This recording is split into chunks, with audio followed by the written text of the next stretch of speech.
Bismillahirrahmanirrahim. Alhamdulillahi Rabbil Alamin. Ar-Rahmanirrahim. Maliki yaumiddin. Iyyaka na'budu wa iyyaka nasta'in. Ihdinas siratal mustaqim. Siratal ladzina an'amta 'alaihim ghairil maghdubi 'alaihim waladdallin.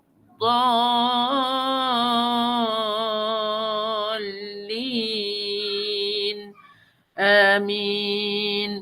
Hamdan katsiran tayyiban mubarakan fih. Subhanaka la ilma lana illa ma 'allamtana innaka antal alimul hakim. Rabbi shrah li sadri wa yassir li amri wahlul 'uqdatan min lisani yafqahu qawli. Allahumma aftah alaina hikmataka wanshur alaina min khazaini rahmatika ya arhamar rahimin. Allahumma faqihna fid din wa 'allimna takwil wahdina ila sawa'is sabil. Bismillahirrahmanirrahim. Wa ufawwidu amri ila Allah. Inna Allah basirun bil ibad. Wa sallallahu ala sayyidina Muhammadin wa ala alihi wa sahbihi wa barik wa sallim. Walhamdulillahi rabbil alamin. Alhamdulillah.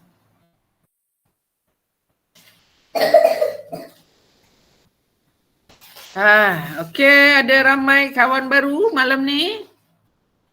Sahabat-sahabat yang baru sila perkenalkan diri.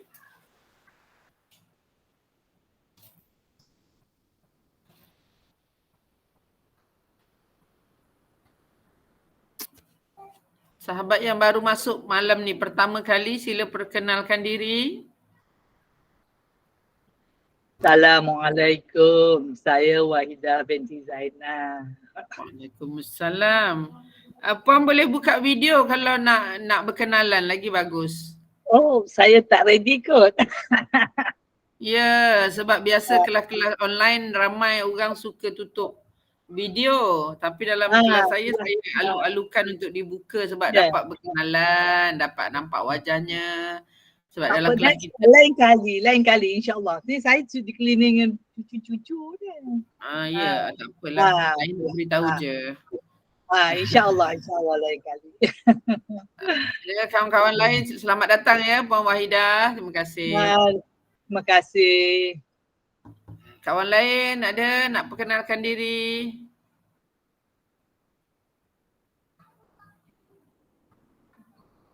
Tak ada ya. Kami nak dengar je cikgu dia kata. Okeylah. Alhamdulillah saya nak bercakap sedikit tentang latar belakang kelas vokal ni lah yang berada dengan SPAQ ni. Dah berjalan lebih kurang daripada pandemik 2020 macam tu ataupun lewat 2019 dan sampailah hari ini berjalan terus alhamdulillah. Dan yang paling seronok sekali ramai di antara rakan-rakan dalam kelas ni kita dah jadi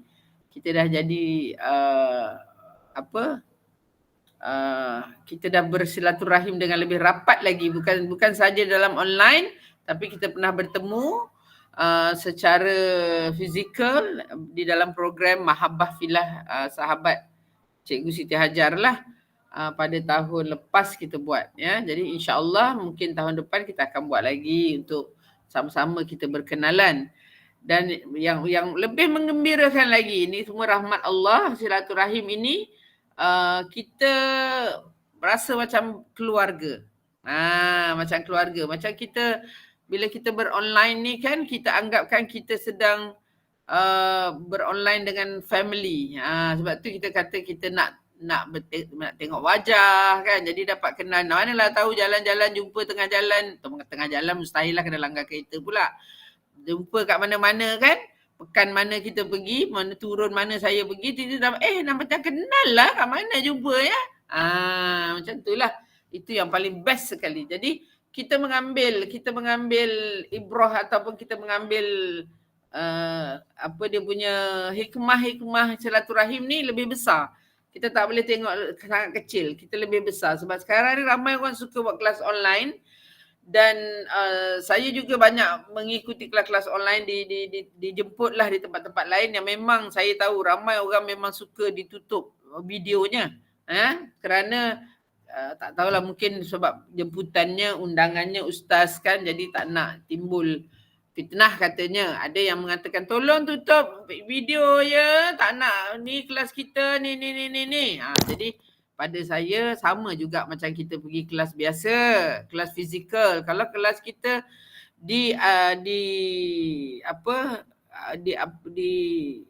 dijalankan oleh ustaz, kalau kelas fizikal sama juga, kita kena tengok wajah ustaz tu, ustaz kena tengok wajah kita. Jadi tak ada masalah pada saya untuk membuka video lah.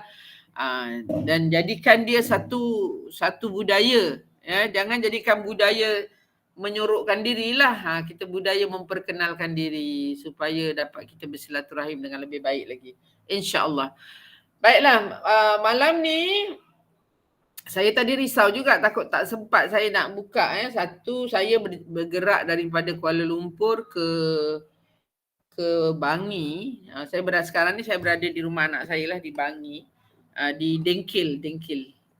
So sedang elok je saya sampai tu, dah sempat. Cuma agak tadi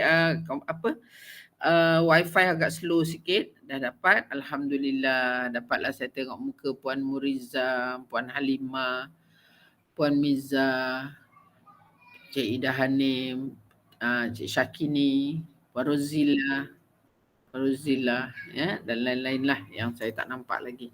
Alhamdulillah. Okey, sebelum saya pergi lebih jauh, mari kawan-kawan, apa soalan? Apakah perkongsian pada hari ini yang anda ingin buat dengan saya? Silakan.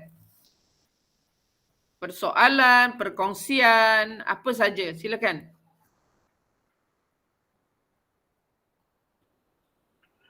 Cikgu, saya dah boleh bernasyid, cikgu. Alhamdulillah, maksudnya macam mana tu? Sebelum ni tak boleh nasyid? Tak, suara saya tak boleh tinggi. Sekarang dah boleh dah? Sekarang dah boleh. Alhamdulillah. Cuba nasyid sikit. Rahatil atyaru tashdu fi layalil maulidi wa bariqun nuri yabdu min ma'ani ahmadi.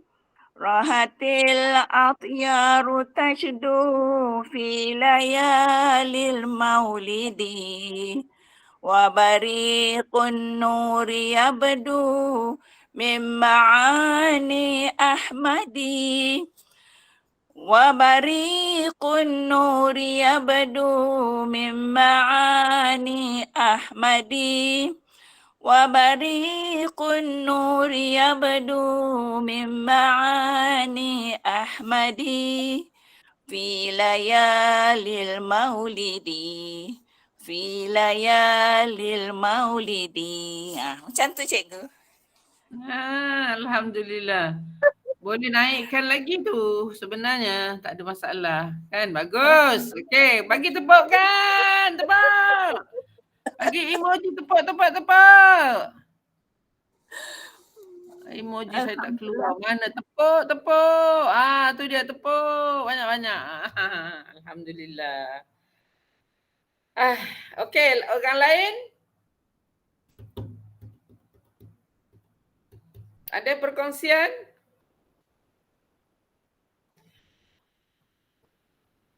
Katanya lah, dekat sini adalah kata Allah.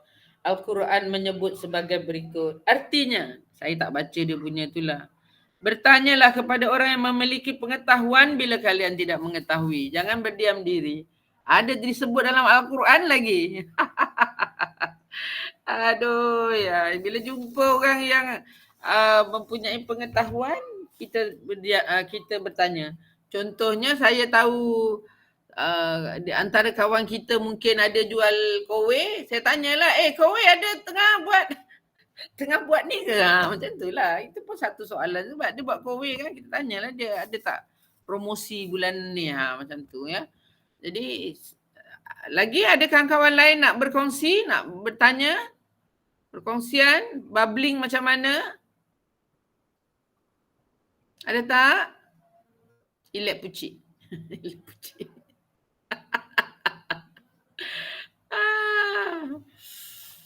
Okeylah. Mari kita belajar.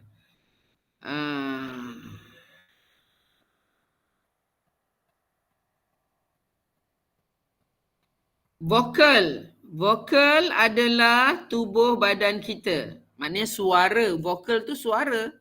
Suara itu adalah tubuh badan kita.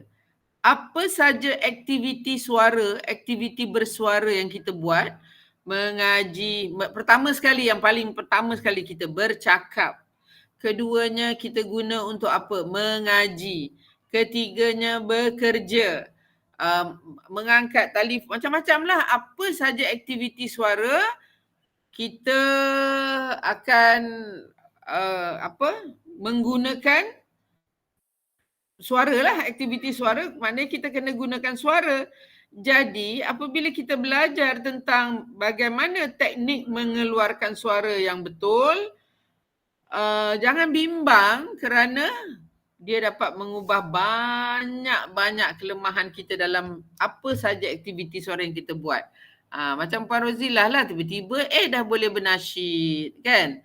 Itu baru cerita suaranya baru terkeluar kan. Belum lagi saya sentuh lagi nanti bernasyid tu dengan perasaan, emosinya, sedih ke, gembira ke, tu lagi banyak. Sebab itu kelas kita berjalan terus. Dan ada di kalangan sahabat-sahabat kita dah masuk kumpulan yang diasingkan pada kumpulan Selasa lah. Sebab Selasa ni kumpulan asas. Kumpulan asas supaya tak mengganggu. Jadi bila ada yang dah mampu, dah faham, kita alihkan kepada hari lain. Kelas hari lain. Dan sebabnya jangan bimbang untuk masuk kelas lain tu, kita tidak mengenakan sebarang yuran. Ya. Cuma kita menggalakkan sekiranya ada sahabat-sahabat rasa nak mendapat pahala berinfak, infaklah. Macam sekarang kelas ni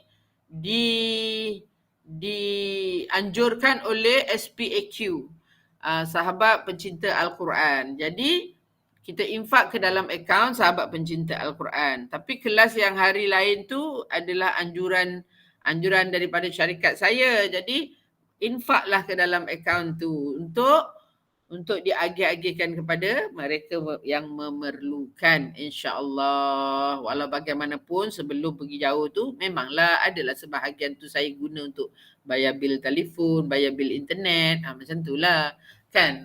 Tapi tidak ada sebarang nilai yang ditetapkan macam berapa ke, tak perlu. Dan tak perlu nak share resit pembayaran pun. Masuk aja, nak masuk RM1 ke 5 kupang ke, tak ada masalah. Tidak ada terdetik dalam hati RM1 aja, tak ada. Sebenarnya saya sedang mengajar ataupun kita sama-samalah mendidik diri kita untuk betul-betul buat kerja kerana Allah. Kita mendidik diri kita, bukan kerja kerana manusia. Jadi saya tak naklah macam share receipt apa semua kan, nanti share receipt gitu kat admin. Jadi macam mungkin kita ada maruah, kita rasa kita begini, susah. Kita berurusan dengan Allah saja. Tak payah berurusan dengan manusia yang melampau-lampau sangat. Kadang-kadang kan orang bagi RM10 tak puas hati, orang bagi 100 tak puas hati, orang bagi 500 kita tamak, macam-macam lah. Sebenarnya saya sedang melatih, mendidik diri saya untuk buat kerja tu semata-mata kerana Allah. Tapi kan puan-puan, sebelum saya pergi jauh tu kan,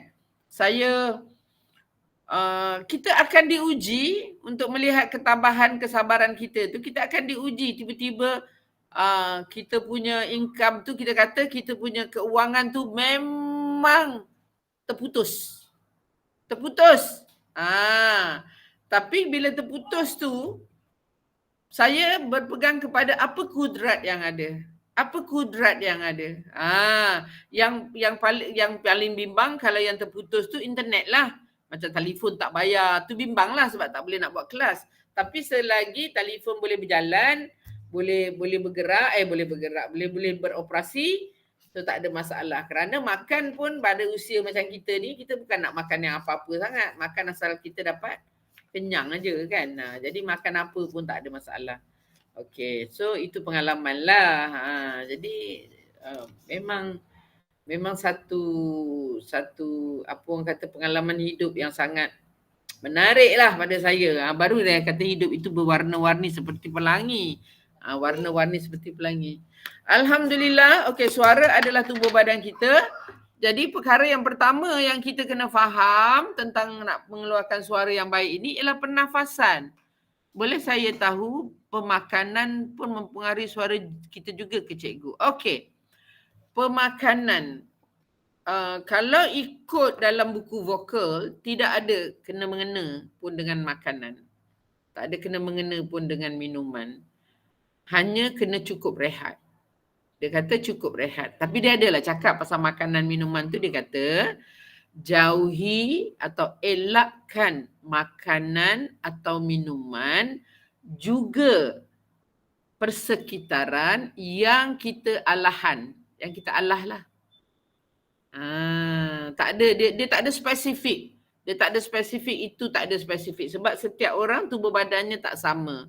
Jadi dia kata elakkan makanan, minuman dan persekitaran yang kita allergic. So, fahamlah. Kalau saya boleh makan cili, makan cili banyak, ada orang dia tak boleh makan. Jadi saya tak boleh kata tak boleh makan cili. Jadi dia tak adil lah untuk saya pula kan sebab saya makan cili. Orang kata tak boleh minum air batu. Tapi saya boleh je minum air batu.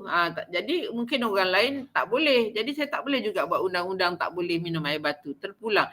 Maknanya kita lebih mengenali diri kita secara tak langsung. Sebelum saya memahami ilmu vokal pun belasah segala benda tu. Kita tak kenal diri kita macam mana. Tapi sekarang mana dah bertahun-tahun baru saya tak boleh ni. Saya ni rupanya tidur kena berapa jam. Saya kena begini, saya kena begitu. Banyaklah lebih mengenali diri kita. Itu yang paling seronok sekali. So, elakkan makanan, minuman dan persekitaran yang kita alahan. Itu saja jawapan dia. Ya. Tapi yang paling penting suara ini cukup rehat. Cukup rehat tu bermaksud jangan guna suara pada perkara-perkara yang tak memberi apa-apalah. Macam contohnya banyak bercakap yang bukan kerana kelas. Banyak berborak bercakap yang orang kata membawang. Ya, jadi kita jaga je lah kita punya suara tu cara begitu. Dan sebagai manusia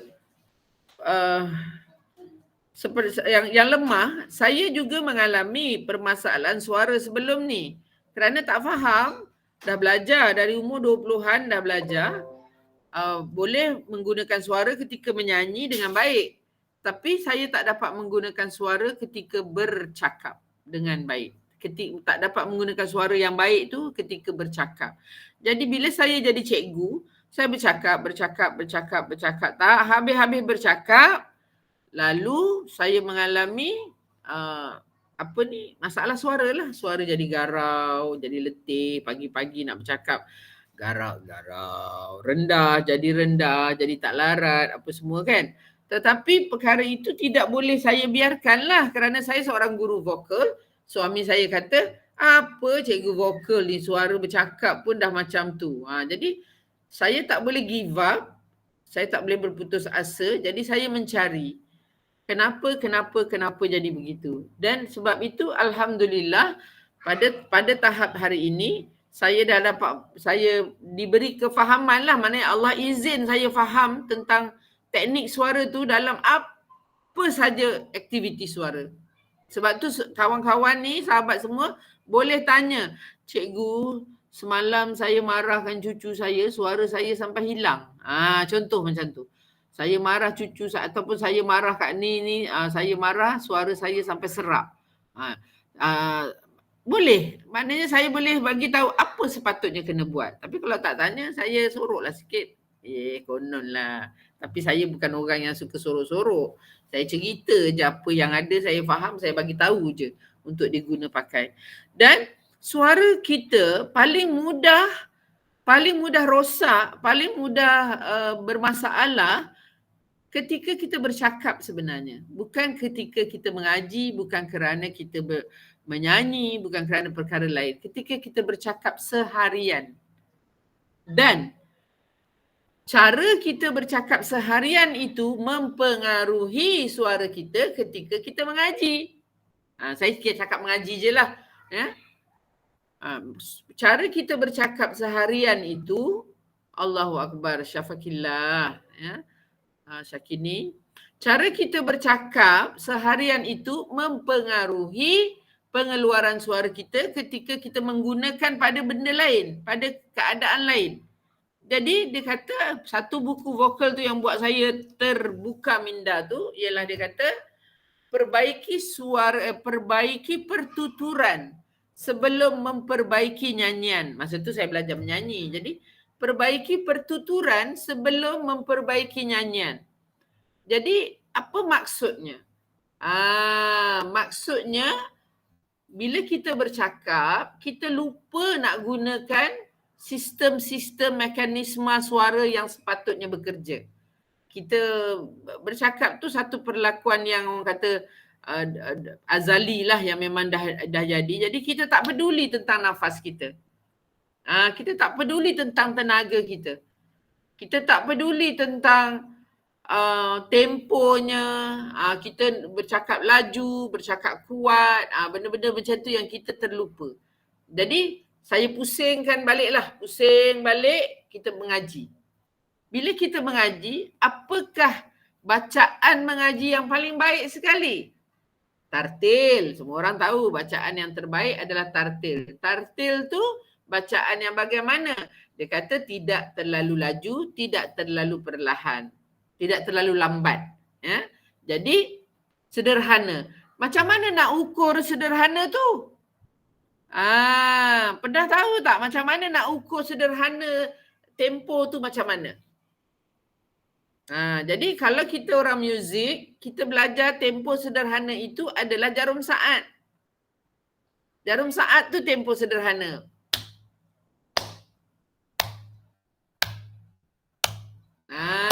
Ataupun degupan jantung, nadi kita ikut jarum saat. Kalau biasalah. Kalau terlampau lambat, maknanya ada masalah dengan jantung kita. Kalau terlampau cepat pun ada masalah dengan jantung kita. Jadi benda-benda tu, tengok nadi kita dengar.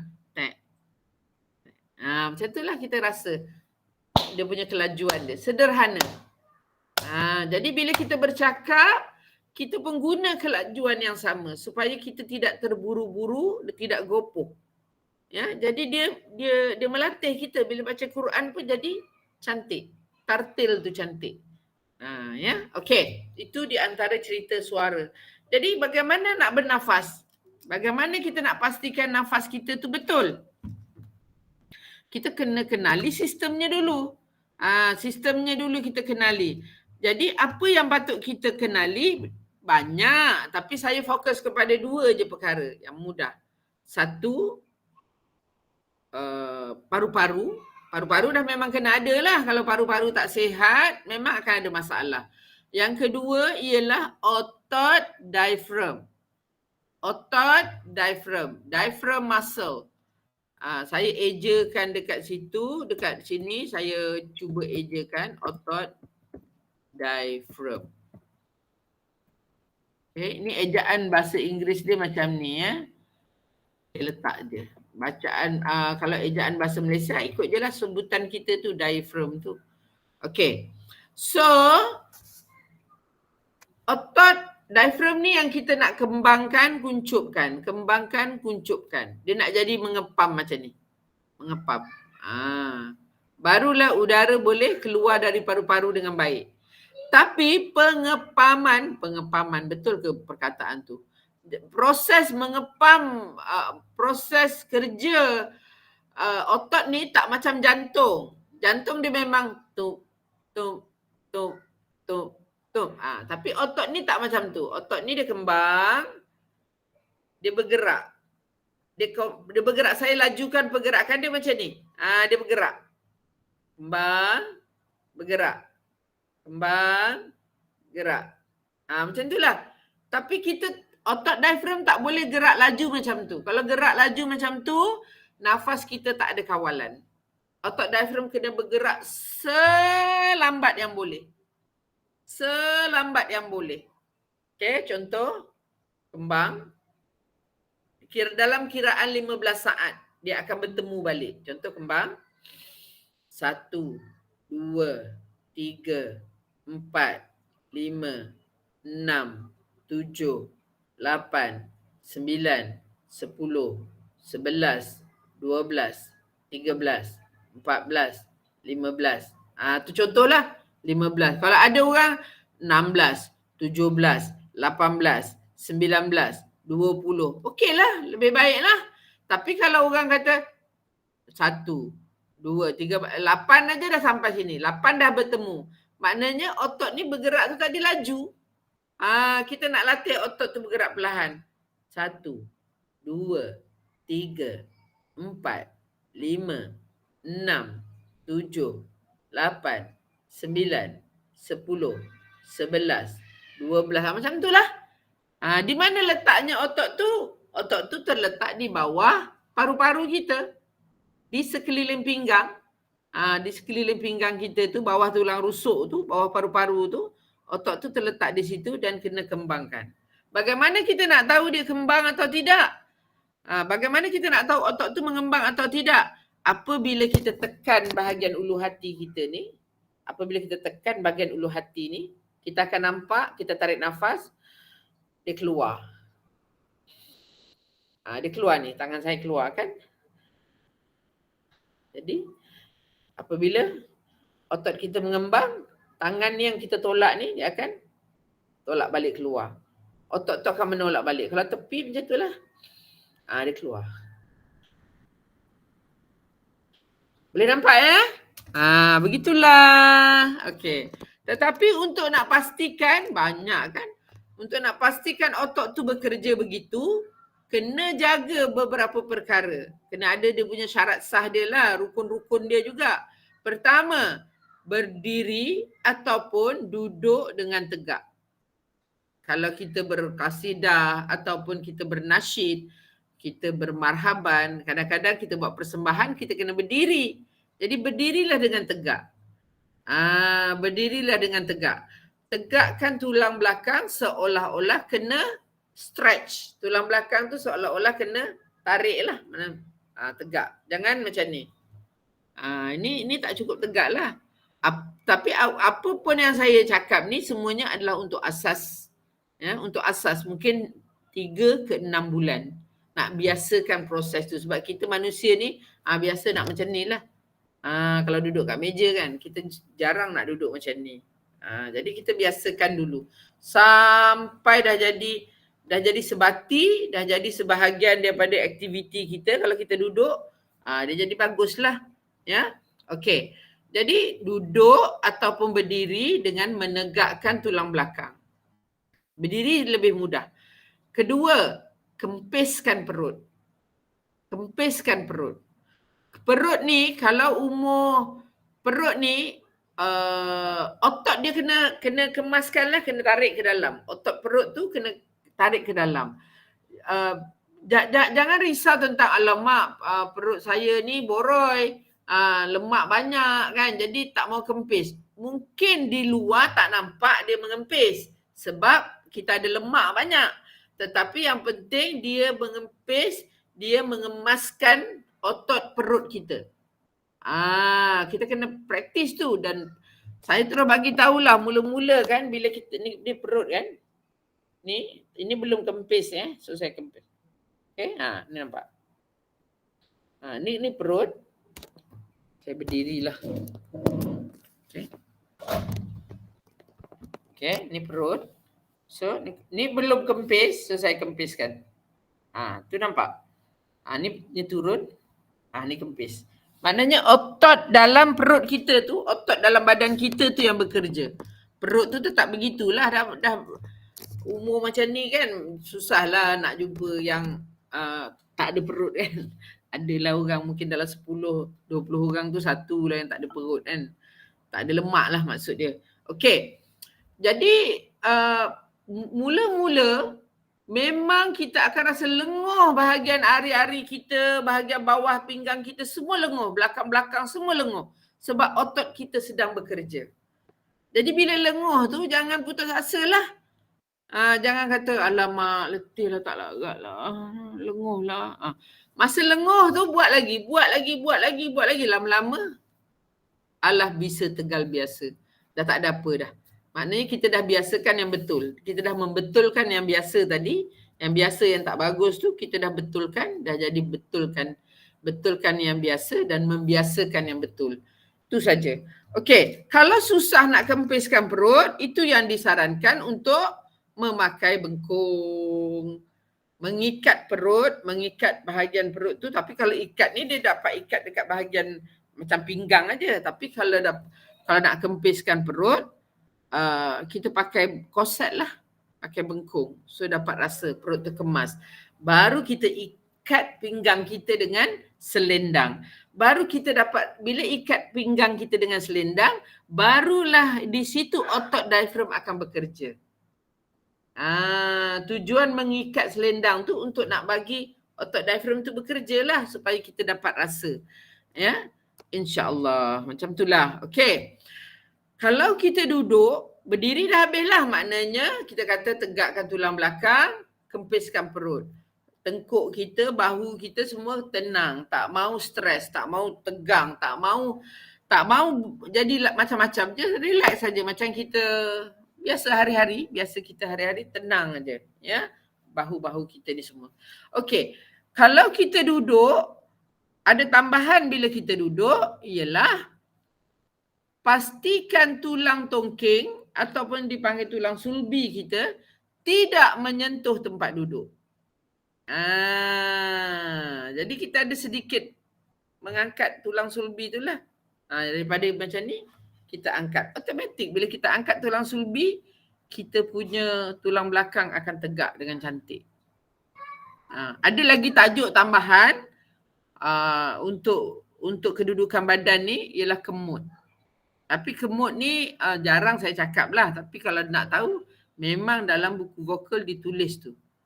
Dia kata, dia tak cakap lah, dia cakap, buku bahasa Inggeris, jadi dia tak cakap lah kemut. Saya yang kata kemut kan. Dia kata squeeze.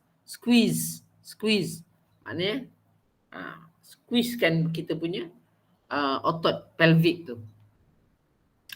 Macam tu lah. Jadi setakat ni itulah dia pernafasan. Ada nak tanya pasal pernafasan? Macam penat pula saya bercakap. Kita minum dulu. Bismillahirrahmanirrahim.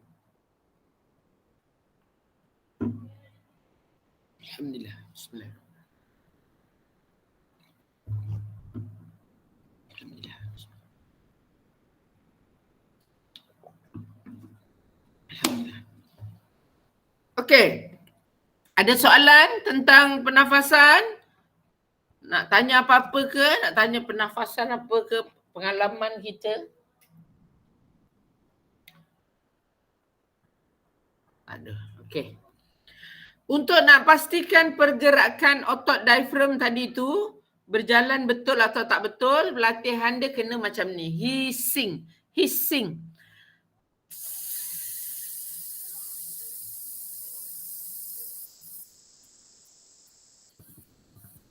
Boleh dengar saya hissing? Alhamdulillah. Okey, hissing lah selama 15 saat.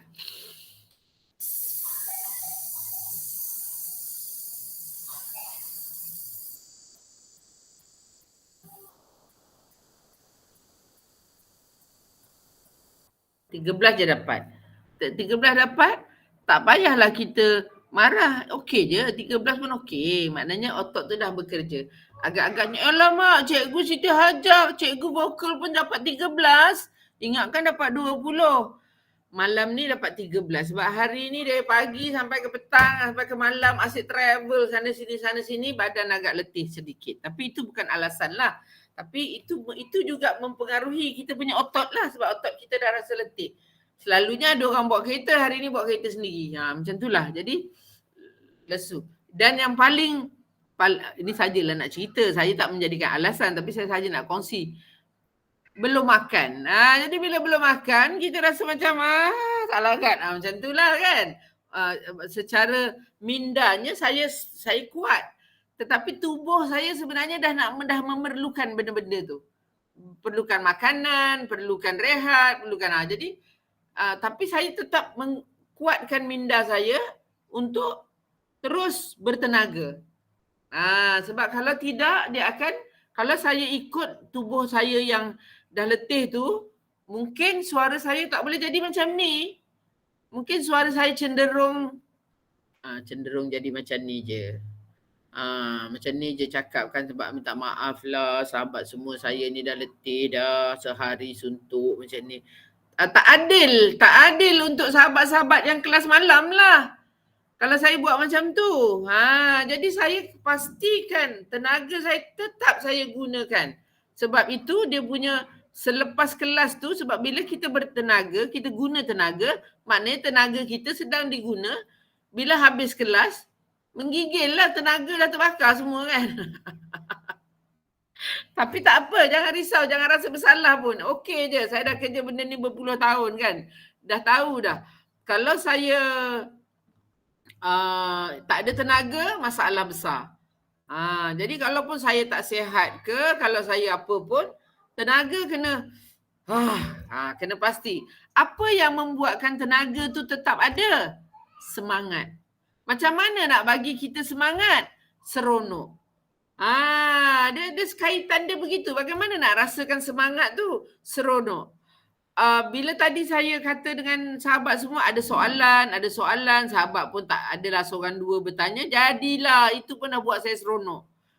Tapi kalau saya ikutkan emosi saya, kenapa tak tanya ni, kenapa gini, kenapa semua senyap, suruh kenalkan diri pun senyap. Kalau saya ikut emosi saya yang terganggu, suara saya tak jadi begini. Suara saya mungkin jadi begini dah. Geram aku tengok kan. Suruh tanya tak nak. Macam itulah. Jadi kita tak nak. Kita tak nak benda-benda tu. Jadi apa pun yang terjadi, saya anggapkan itulah ujian untuk saya tetap dengan pendirian saya. Jaga tenaga, sabar, tabah. Macam itulah. Namun saya ni manusia yang lemah. Kadang-kadang mungkin terlepas. Jadi bila saya terlepas tu, janganlah kata, apalah Cikgu Siti tu nak marah-marah. Janganlah kata macam tu. Mungkin penyebab marah tu adalah diri kita sendiri. Tapi saya cubalah tak ada marah kan, sebab kita nak menjadi yang sabar, kita nak buang amarah, kita dah tahu amarah tu sifat yang tak elok. Jadi memang ujian dia begitulah. Allah kata, kau nak sangat kan, nak sangat jadi penyabar kan. Aku bagi kau kelas yang orang tak bercakap dengan kau. Jadi saya fikir, okey, Allah dah kata macam tu, saya terimalah. Okey. Jadi kawan-kawan bagi seronok. Bila seronok, bukan saya tak ada masalah. Sebab saya dah tahu macam mana nak handle benda-benda ni. Anda sendiri, bila anda tidak seronok, anda diam. Anda jadi bosan. Bila bosan, itu yang tak dapat apa-apa. Belajar vokal tapi tak dapat apa-apa. Sebab bersuara ni memang satu aktiviti yang kena dimainkan. Dia tak boleh diam. Tak boleh diam dengar. Tak boleh. Tak apalah cikgu, nanti saya praktis sendiri. Okeylah, praktis sendiri. Tak apalah. Tapi kalau sebelum ni pasal praktis sendiri kan. Tapi okeylah nak praktis sendiri. Kita tengoklah. Tapi kita kata tak boleh juga nak marah sebab Allah tu hebat. Kalau Allah nak bagi orang yang praktis sendiri tu dapat, dia dapatlah. Kalau dia nak bagi orang yang praktis depan cikgu tak dapatlah. Semua tu berbalik kepada izin Allah. Betul tak? Jadi malah lah nak stres-stres. Betul tak? Jadi dapat ke tak dapat ke semuanya Allah punya hak. Bukan kita. Kita ni buat kerja kita buat aja. Kerja kita buat je. Tak payah mengeluh-ngeluh. Tak boleh lah. Tak apa. Tak boleh tu maknanya Allah belum izin. Tapi setakat yang saya jumpa pengalaman saya mengajar vokal berpuluh tahun, orang yang istiqamah tu akan dapat. Istiqamah tu pula, mungkin Puan Roziah punya istiqamah 6 bulan dah dapat. Mungkin Ida Hanim punya istiqamah 3 tahun baru dapat. Tapi tajuknya istiqamah. Buat aja. Jadi saya pun istiqamah. Sebab tu bila orang kata, kelas berapa lama cikgu? Selama-lamanya. Tapi saya tak boleh nak join lama-lama. Tak apalah. Saya tak boleh join lama-lama. Tak apalah. Berapa lama yang boleh join, join lah. Lepas tu tak nak join pun tak apa. Yang penting rasa nak join, masuk balik. Dia tak ada paksaan tiap-tiap minggu kena datang. Kalau yang ada urusan, tak apalah. Kalau yang tak sihat, tak apalah. Macam tu je. Make it simple. Ya? Permudahkan aja urusan-urusan tu. Tak payah susah-susah hati. Lepas dah ikut 6 bulan.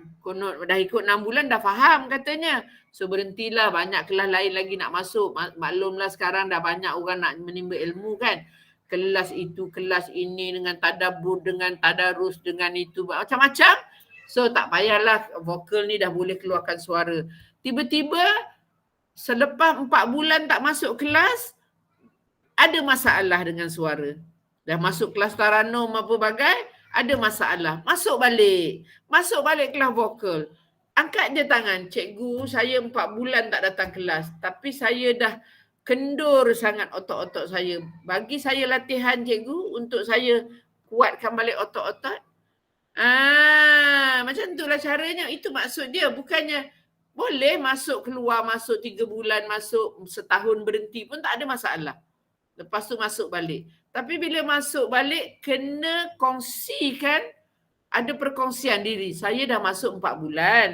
Alhamdulillah, dah bagus. Dah boleh bernasyid. Contohlah ni saya ambil kan. Dah boleh begitu, dah boleh begini. Saya tak masuk kelas dah. Saya tak masuk dah 6 bulan. Lepas 6 bulan suara saya tak jadi macam dulu dah. Suara saya dah jadi balik macam awal-awal dulu. Kenapa ya cikgu? Macam itulah. Barulah seronok. Adalah benda nak bincang. Okey? Itulah ceritanya. Itu pernafasan dipanggil hissing 15 saat. Syakini sekarang ni kamu tengah tak sihat suara kan, jadi nak bercakap pun ada masalah. Betul kan? Okey, jadi jangan buat apa-apa dulu. Relax je dulu. Buat hissing, buat humming. Humming. Nanti saya cerita humming. Nombor 2. Tadi nombor 1 ya, sistem pernafasan, iaitu mekanisme sokongan bunyi. Itu paling penting. Pernafasan ni penting. Bila kita nak mengaji, memang kita perlukan pernafasan yang baik. Yang kedua, suara kita. Bagaimana nak keluarkan suara tu? Macam mana nak hantarkan udara tu ke mana? Sebab udara yang keluar melalui lorong yang betul akan dapat menghasilkan suara yang baik. Asasnya udara. Udara yang ditarik tadi dan keluar dari paru-paru tadi keluar dengan baik melalui lorong yang betul akan menghasilkan bunyi suara yang baik. Jadi kita kena kenali lorong itu. Lorong laluan tu, highway si udara ni nak lalu ikut mana? Ikut mulut kah? Atau ikut hidung kah? Atau ikut telinga kah? Macam itulah. Kata si apa tu? Siapa nama? Cik Uda Omar tu kata macam tu kan dalam cerita Piramli kan. Jadi dia kata ikut mulut kah? Ikut hidung kah? Ikut telinga kah? Jadi tidak perlu fikir banyak-banyak. Udara perlu dikeluarkan melalui rongga hidung. Melalui, saya tekankan melalui. Bukan dalam, bukan dalam. Perkataan itu membezakan proses peredaran udara.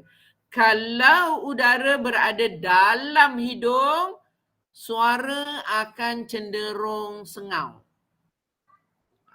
Jadi kalau udara keluar dekat mulut, suara akan cenderung begini.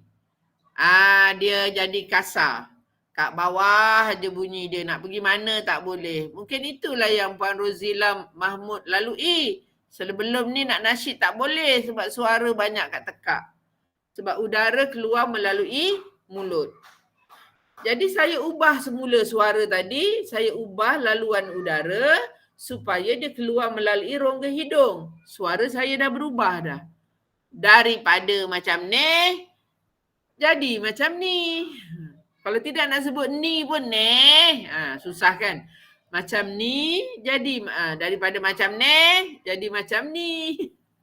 Bila udara bergerak betul, maknanya huruf-huruf yang kita sebut, suara yang kita keluarkan, bunyi yang kita keluarkan akan keluar dengan selesa.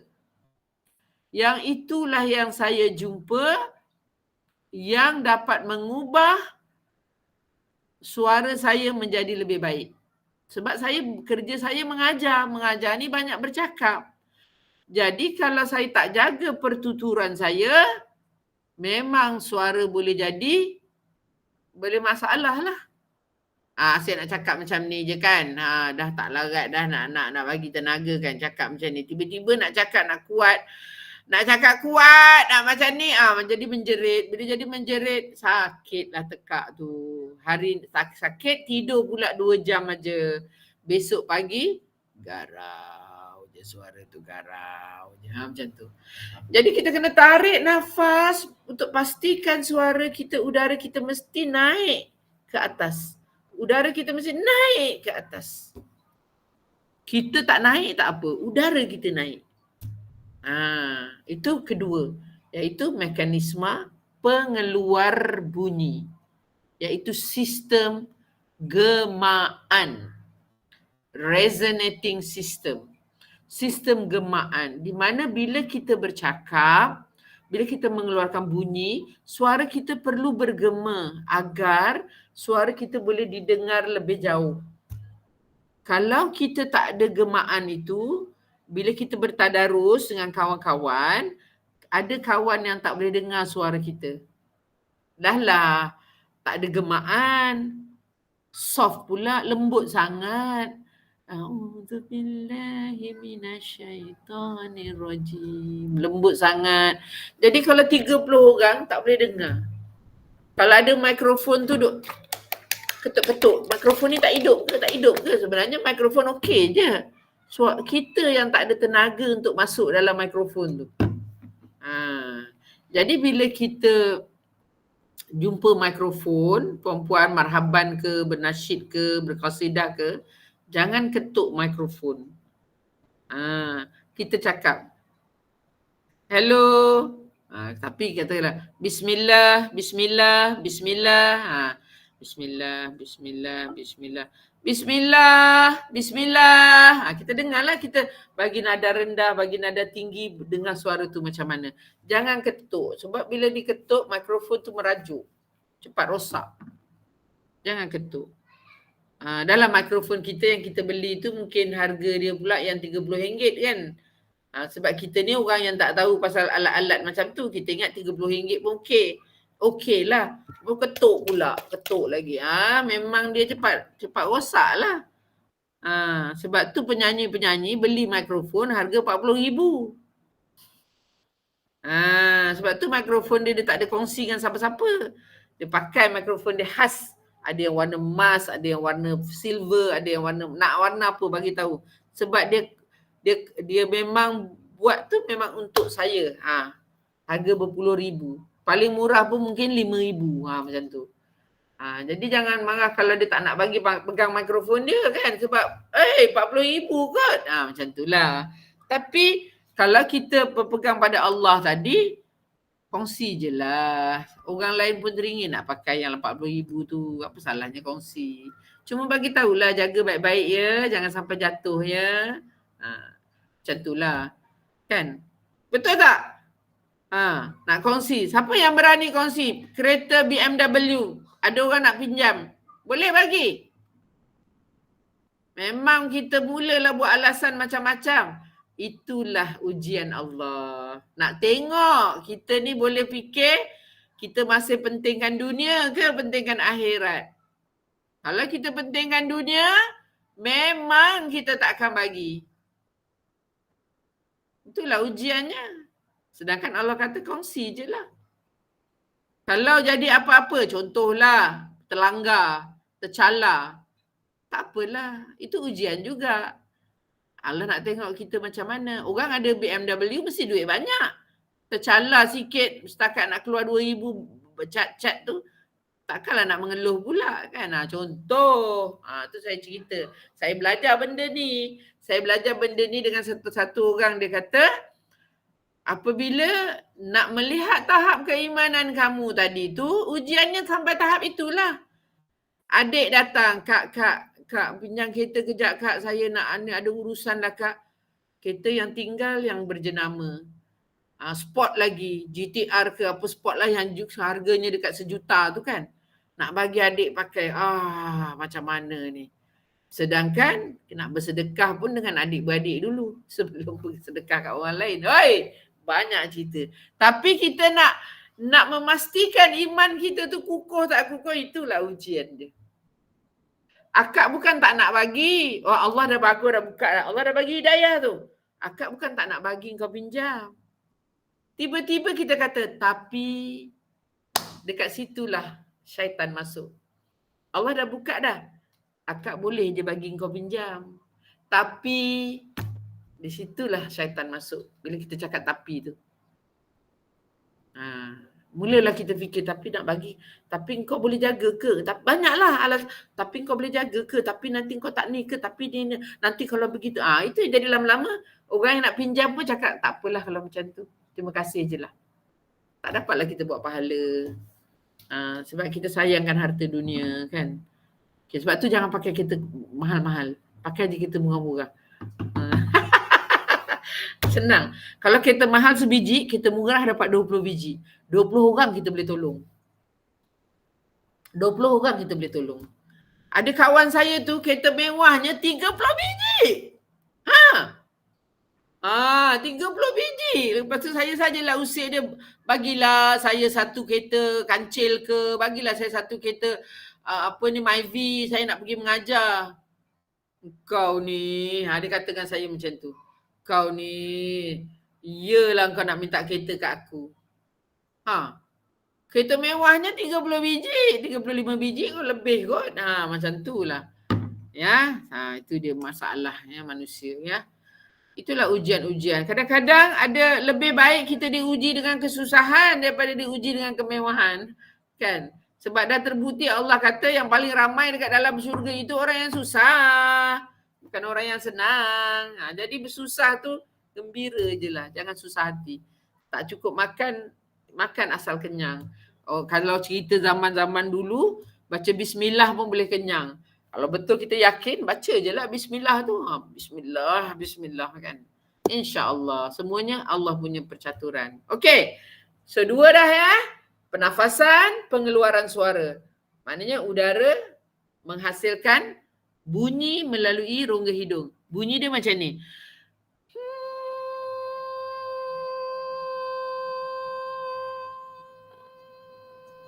Boleh dengar?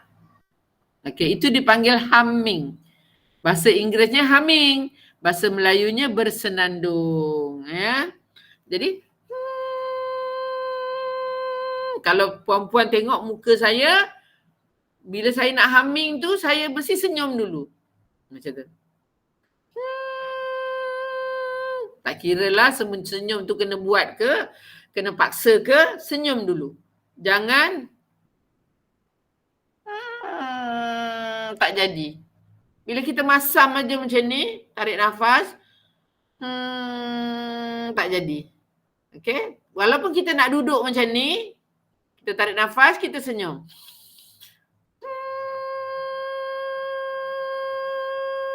Dia jadi juga. Tapi bila kita masam aja ataupun kita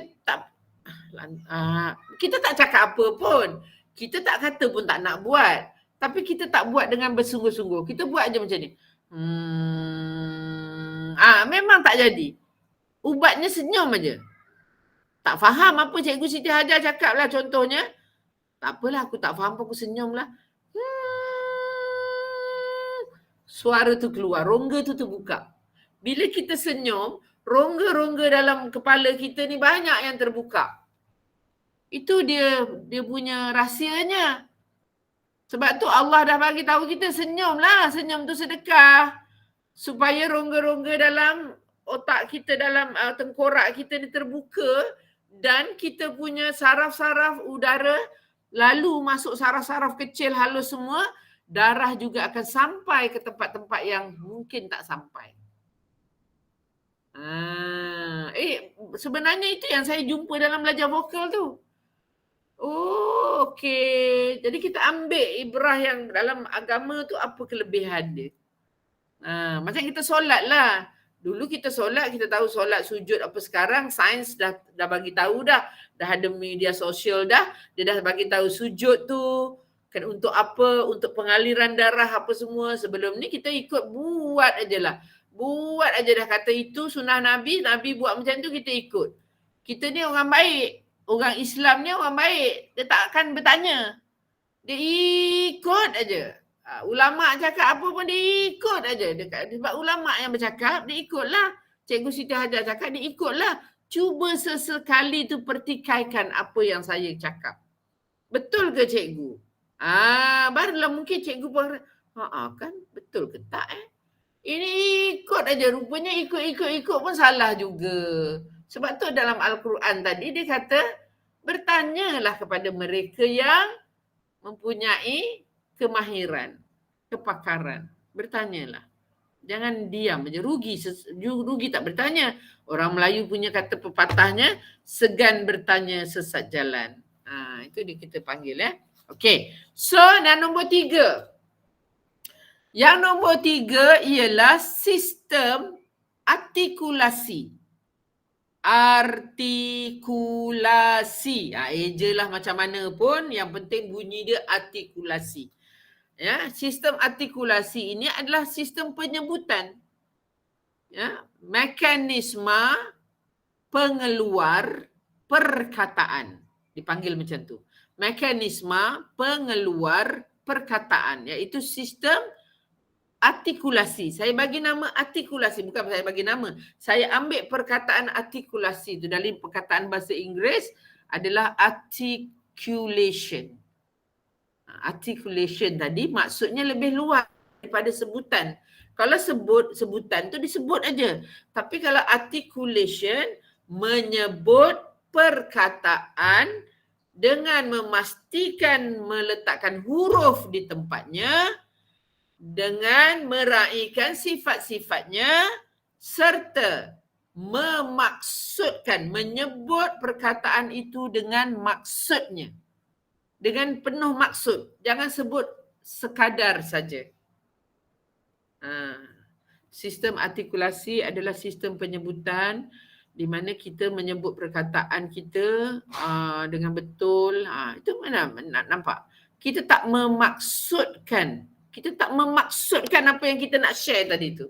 Jadi saya sebut tadi, sistem artikulasi adalah menyebut perkataan dengan memastikan hurufnya berada di tempat yang betul dan raihkan sifat-sifatnya serta memaksudkan perkataan tersebut. Ini saya hurai melalui mengajilah apa yang dalam mengaji kelas tajwid. Sama juga bila saya mengajar orang menyanyi, saya sebut benda yang sama. Saya sebut benda yang sama. Sistem artikulasi menyebut huruf, menyebut perkataan dengan memastikan berada di tempatnya. Huruf tu berada di tempatnya, keluarkan sifatnya. Huruf, tak boleh huruf dah jadi bukan F. Huruf pada tempatnya dan memastikan sifatnya. Contohnya, contohnya bilakah. Bilakah. Kah tu ada H, ada H. Tak boleh bilakah. Bilakah. Nama saya Siti Hajar. Tu R tu. Jangan nama saya Siti Hajar. Padamlah, pergi dekat Suruhjaya Sumpah, padamkan R tu, senang cerita. Nama saya Siti Hajar. binti Ismail.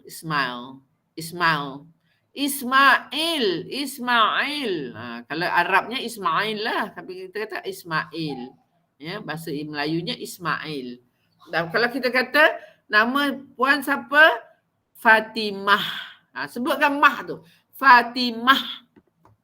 Jadi orang akan dengar dengan jelas. Itu di contoh-contohnya. Menyanyi pun sama puan. Contohnya menyanyi Jangan Tinggal Daku. Dia nyanyi Jangan tinggal daku. Maknanya dia menyebut tetapi tidak memastikan menyebut dengan memaksudkan perkataan tersebut. Jangan tu maknanya merayu kan? Tolong. Dia nyanyikan jadi Jangan tinggal daku. Merayulah kat orang tu, jangan tinggal daku. Ini kita nyanyi Jangan tinggal daku. Tu satu. Syakini sebab Syakini ajak kanak-kanak. Paling seronok. Kanak-kanak bila dia baca doa. Doa makan. Kita nak ajar dia hafal, jangan suruh dia hafal dalam masa 2 hari. Biar dia menghafal, selama dia belajar tu, prosesnya menghafal. Yang penting dia baca dengan perasaan. Bismillahirrahmanirrahim. Biar dia mulakan dengan memuji Allah. Allah yang maha pengasih lagi maha penyayang. Allahumma barik lana fima razaqtana wa qina adzabannar. Jadi mengubah kebiasaan mana-mana sekolah tadika. Bismillahirrahmanirrahim. Allahumma barik lana fima razaqtana wa qina adzabannar. Yang pelat-pelat lah yang tapi tak bagus. Kalau dia pelat pun biar dia bertenang. Allahumma barik lana fima. Kita sebagai cikgu ni jangan kita baca baca doa Allahumma barik lana fima. Jangan suara kita macam tu. Memang dia tak boleh nak, dia akan keluar. Cucu saya cakap, dekat sekolah kan cikgu jerit-jerit. Saya ingat cikgu jerit-jerit tu macam jerit marah anak murid. Bukan jerit marah. Dia mengajar tu dia menjerit. Tanpa dia sedar lah. Cikgu tu tak sedar lah. Tapi cucu saya suaranya jerit-jerit. Macam tu lah. Telinga kita macam sakit. Macam tu lah cucu kata. Jadi kita kata, kita baca dengan pujukan, dengan rasa. Allahumma barik lana fima razaqtana wa qina adzabannar. Cakap, tengok mata dia orang. Senyum dekat dia orang. Hebat tu sebenarnya. Sebab mana-mana tadika saya pergi, mana-mana daripada anak saya yang sekarang dah umur 30 tahun, macam itulah 30 tahun dulu dia belajar baca doa. Saya duduk kat luar kelas, saya pernah tegur. Saya cakap dengan cikgu, Ustazah, saya boleh saya kongsi sikit? Saya cakap, ya, apa dia puan? Inilah, bila kita boleh tak bila ajar anak-anak baca doa tu jangan suruh hafal. Tapi ajar suruh dia rasa. Suruh dia rasa, jangan suruh hafal. Macam mana tu? Dia orang tanyalah macam mana tu? Yelah macam jangan baca laju-laju. Baca perlahan-lahan. Yelah tapi kalang kabut lah, takut tak habis silibus, takut tak dapat ini, takut itu. Bila ketakutan tu melampau-lampau, sebenarnya lagilah kita tak sempurna. Takut, perbaikilah. Takut, betulkanlah. Kita takut kan, kita dah banyak dosa kan. Kita rasa nak buat ibadah, tak nak keluar rumah. Boleh masuk syurga ke? Kita takut, kita banyak dosa. Kita pun tak nak, aku nak berhenti kerja, aku tak nak pergi mana-mana, aku tak nak mahraban, aku tak nak begitu, aku tak nak pergi kenduri, aku nak ibadah je kat rumah. Boleh masuk syurga ke?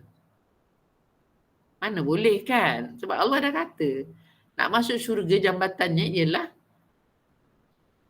hubungan dengan Allah, hubungan dengan manusia. Allah tu sangat hebat. Dia dah bagi semua, kita je yang kelang kabut. Kelang kabut, tak boleh. Tak boleh. Pukul 7 ke? Allah, pukul 7. Aku belum lagi bangun dari tikar sembahyang. Aku masih wirid lagi. Nak pergi buat exercise pukul 7 pagi. Alasannya tak bangun dari tikar sembahyang sebab biasanya memang saya 7.30 baru saya habis. Tapi Allah kata bila nak bersama dengan kawan-kawan, nak bagi kawan seronok, pendekkanlah wirid tu. Engkau cuba nak tunjuk apa? Nak tunjuk, saya tak boleh pukul 7, memang saya tak boleh. Sebab saya memang biasa 7.30. Sebab saya nak kena baca Al-Quran, 5 muka surat, nak kena baca, nak zikir, nak tasbih, nak begitu, nak begini. Itu apa tu? Itu cuba nak cakap apa tu? Cuba tanya balik pada hati kita. Sebab tu dia kata tepuk dada, tanya selera. Betul ke kita buat tu kerana mula-mula kita buat kerana Allah, tapi bila kita dah sebut dengan kawan kita macam tu, habis gugur semua. Itu yang kita tak perasan. Saya cerita benda-benda macam ni sebab saya tahu saya berdosa banyak. Tapi saya tak nak rugi kepada mana-mana bahagian. Saya fahami benda-benda yang memudahkan minda saya. Jumpa pula dalam Al-Quran. Allah pun cakap, tak payah memaksa diri untuk beribadat. Bila kita memang seorang yang tahu tentang ibadah lah. Tapi kalau orang yang tak pernah solat, dia nak solat, kenalah paksa diri.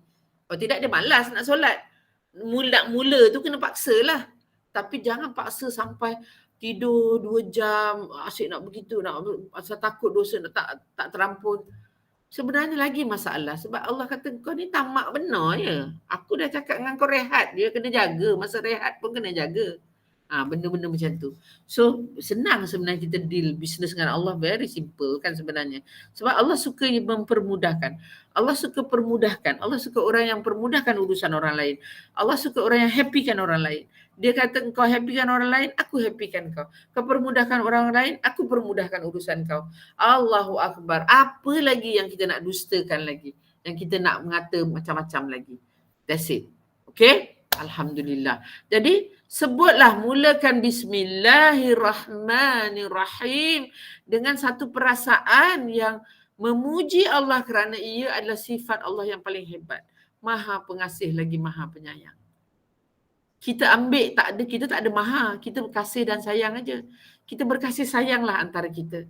Kalau kita menegur kawan, mengingatkan kawan tentang kebaikan itu, kerana kita sayang. Sebab kita dah faham tentang surah wal asr.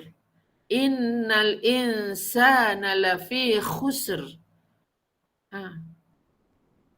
Rugilah, maka rugilah. Kecuali orang-orang yang beriman, yang berpesan-pesan dengan kesabaran dan kebenaran. Kebenaran dan kesabaran, macam itulah. Selepas habis majlis baca, setelah habis majlis baca. Tapi kita tak pernah terfikir. Dan kita membiarkan sahabat-sahabat kita, biar je. Tak apalah, kita jangan kacak, jangan jaga tepi kain orang. Biar je dia, nanti dia kecil hati. Nak tegur Cik Roziah kan. Cik Roziah, contohlah Cik Roziah. Cik Roziah ni, kita kena ni, nak tegur apalah, masak masin ke apa ke kan. Tak naklah nanti Cik Roziah kecil hati. Dah lah dia dah sponsor makanan ni, biarlah. Tak sayang kawan lah. Kan? Tapi janganlah tegur Cik Roziah depan orang tengah makan. Cik Roziah, ni kenapa ni gulai kau masin? Itu salah lah. Pergi kat Cik Roziah.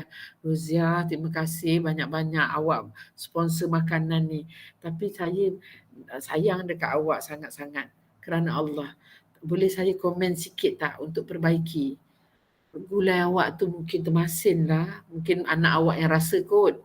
Contoh. Itu berpesan-pesan dengan kebenaran dan kesabaran. Puan Roziah kecil hati. Puan Roziah kecil hati. Itu hak Puan Roziah. Hak kita dah lepas dah. Allah dah catat dah hak kita. Itu hak Puan Roziah. Ni contoh lah ya Puan Roziah ya. Itu contoh. Puan Roziah kecil hati. Dalam hati bercakap, Orang dah bagi sponsor pun ada je komplain. Itu hak Puan Roziah. Kalau kita terdengar, ada pula si Ida ni kata dengar Puan Roziah cakap. Kau tahu dah, Siti Hajar, aku dah sponsor dia. Dia boleh ngata lagi makanan aku masin. Contoh. Ida pula bukan lagi nak tenangkan Roziah. Ya ke? Teruknya Siti Hajar tu. Lepas tu, dia datang pula kat Siti Hajar. Siti, kau tahu Roziah kecil hati dengan kau. Dia kata, mengaji tak khatam Quran seminggu 3 kali. Tapi terlupa benda yang itu. Kita sama-sama lah mengingatkan benda-benda macam tu. Saya takut sebenarnya kalau saya tak mengingatkan benda tu. Sebab saya nampak banyak dekat persekitaran saya yang begitu. Pergi masjid ni minta maaf. Ni pengalaman sebagai guru vokal pergi mengajar ni. Tiba-tiba ada imam cakap, cikgu tolonglah bagi tahu kat muslimat tu. Bagi tahu apa, Mam? Imam tu muda, saya tak panggil dia imam lah. Saya panggil dia nama je. Nama dia, katalah nama dia Jamil lah. Cik Jamil Saya kata dia, tegur apa Mel? Sebab dia muda kan? Macam anak, saya tegur apa Mel? Cikgu tak perasan ke? Ada 2 kumpulan. Satu bawah tangga, satu dekat sebelah sana. Dekat masjid. Satu bawah tangga, satu dekat depan dewan. Perasanlah ada 2 grup tu. Ingatkan memang dia buat macam apa ni? Tak ada cikgu. Dia tak boleh berjumpa cikgu. Jadi tanggungjawab saya tadi lebih besar lah. Bukannya asal mengajar vokal bagi suara sedap je. Itulah ujian dia. Imam tu mengadu kepada saya begitu. Itulah pengalaman saya dalam hidup. Yang bila saya mengajar orang menyanyi, ada orang telefon bagi tahu saya, hello. Assalamualaikum. Waalaikumsalam. Ni Cikgu Siti Hajar ke? Ya, saya Cikgu Siti Hajar. Cik Ida Hanim tu anak murid cikgu ya? Ya, kenapa cik? Tak pernah tegur dia ke? Tak pernah tegur ke perangai dia? Tak pernah tegur ke pakaian dia? Cakap, kenapa cik? Saya tanya lagi. Janganlah saya nak ajar vokal aja. Tegurlah juga akhlaknya. Okey, orang tu cakap dengan saya macam tu lah. Orang lelaki. Siapa ya? Cik ni siapa ya? Tak apa. Saya cuma nak ingatkan cikgu macam tu je. Pak, dia letak telefon. Masa tu zaman telefon yang bukan handphone. Jadi tak dapat detect nombor siapa. Siapakah? Sampai hari ni saya ingat. Saya tak akan hanya mengajar tu, hanya sekadar, kau naik atas pentas mengajar orang menyanyi, naik atas pentas menang, berjoget ke apa, aku tak tegur. Tapi kalau saya dah tegur, dia buat juga. Itu bukan hak saya dah. Tugas saya tegur saja. Sebab saya cikgu. Saya kena tegur. Jangan gelek macam tu. Tak baik. Gelek tu betul. Dalam kerja menyanyi, ada peraturan yang lagu tu kena bergerak. Tapi jangan gelek dengan niat yang lain dan gelek tu over. Kemudian pernah dengar Inul? Pernah dengar penyanyi Inul yang orang kata gelek 360 darjah? Saya cerita balik. Ya, kalau dilihat dari video-video dia, memang kita beristighfar lah. Kalau dilihat dari video dia, penari-penari dia tau, menari tu. Okey? Sebab video tu tujuan dia untuk nak dihantar ke manalah, nak dipasarkan. Tapi saya pergi tengok konsert dia sebab saya nak tengok sangat yang orang kata goyangnya lucah tu. Saya nak tengok sangat. Saya pergi konsert dia kat stadium tu, saya ingat. Saya ada melawati. Dekat Shah Alam. Saya terpempan, terkesima kerana tidak ada satu goyangan dia pun yang ada unsur lucah. Dia menggoyangkan tubuh itu kerana kehendak lagu itu. Saya fahamlah sebab saya memang belajar muzik. Saya memang orang muzik, orang seni. Air mata saya mengalir tanpa henti melihat dia menyanyi. Mengalir tanpa henti. Terlalu bangga dengan dia kerana dia bekerja dengan bersungguh-sungguh. Tanpa ada satu rasa pun yang nak bergoyang tu kerana nak menunjukkan goyangan tu macam nak bagi ramai peminat ke. Tak ada. Itu baju tertutup semua. Memang dia pakai seluar, baju dia labuh lah. Tapi baju dia penuh dengan rambu-rambu. Jadi bila dia goyang tu, dia angkat tangan sikit, rambu-rambu tu bergoyang lah. Itu. Penyanyi kita tak goyang. Penyanyi kita bersama menyanyi malam tu, penyanyi tak goyang. Dia berdiri je kat tiang apa tu, mikrofon tu, tapi pakai sleeveless.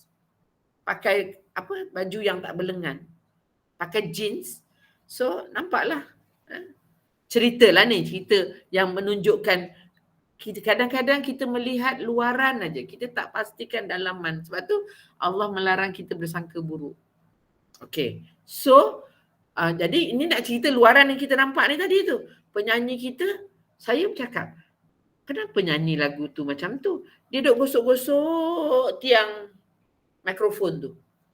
Perlu ke nak gosok-gosok tiang mikrofon tu, melintuk liuk kat mikrofon tu? Macam kita tengok orang buat apa, tarian tiang tu. Perlu ke? Nampak tu? Itu contoh. Lagu yang dia nyanyi tu bukan dangdut, bukan yang goyang. Dia tak bergoyang, tapi dia punya pergerakan badan dia dibanding dengan orang yang dangdut tadi tu. Itu yang saya nak cakap. Saya pun belajar tentang sesuatu, tentang manusia.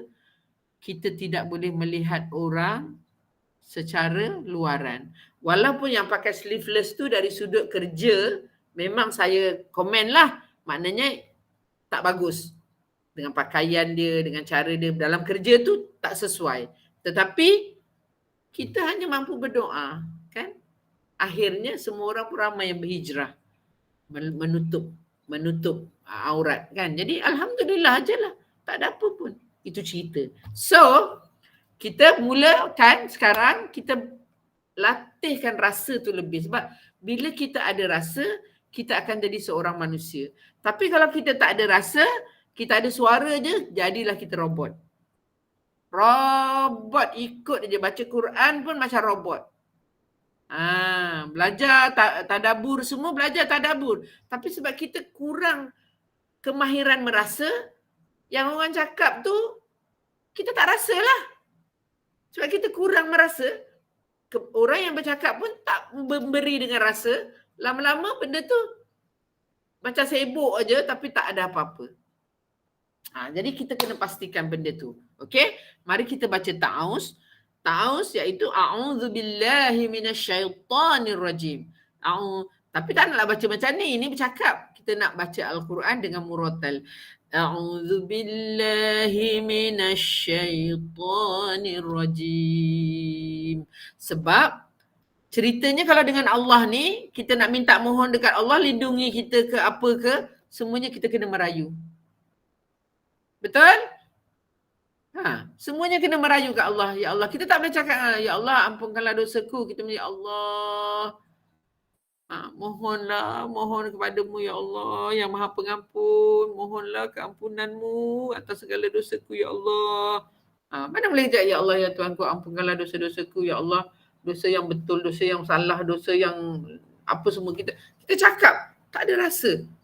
Kau kata kau berdosa tapi bercakap macam tak ada dosa je. Contoh. Jadi, apa cerita dengan Allah tadi? Merayu. Allah tolong, ya Allah lindungi saya daripada syaitan yang direjam. Ya Allah, tolong. A'udzubillahi minasyaitonirrajim.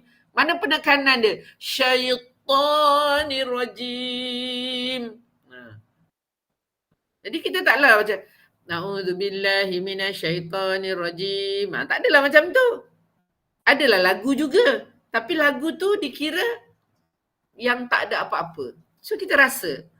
A'udzubillahi minasyaitonirrajim. Memang mula-mula kena buat-buat lah. Mula-mula memang semua kena buat. Muka kena buat, nak macam menangis.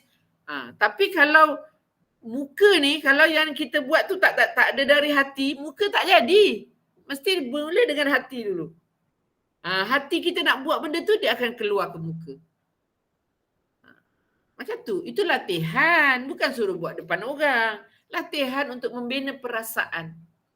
Untuk membina perasaan. Kemudian kita rayu lagi. Apa lagi?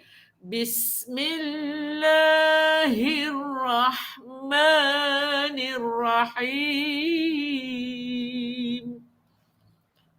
Rayu lagi dekat dia kerana engkau lah yang maha pengasih. Ya Allah maha penyayang. Kita nakkan kasih sayang dia. Rayu. Sebab itu saya beritahu sifat suara kita adalah merayu. Bila kita memasukkan sifat suara, macam kita lah sifat kita tadi pemarah, panas baran. Bagus ke? Tidak. Sifat kita, walaupun jangan sekali-kali kita kata, saya memang macam ni cikgu, saya memang kasar. Saya cakap dengan perempuan lah senang kita. Perempuan saya ni memang kasar orangnya, panas baran. Saya tak boleh sabar. Adakah itu yang terbaik? Jadi tidak. Maknanya ubahlah. Walaupun mungkin asalnya saya rasa saya adalah begitu.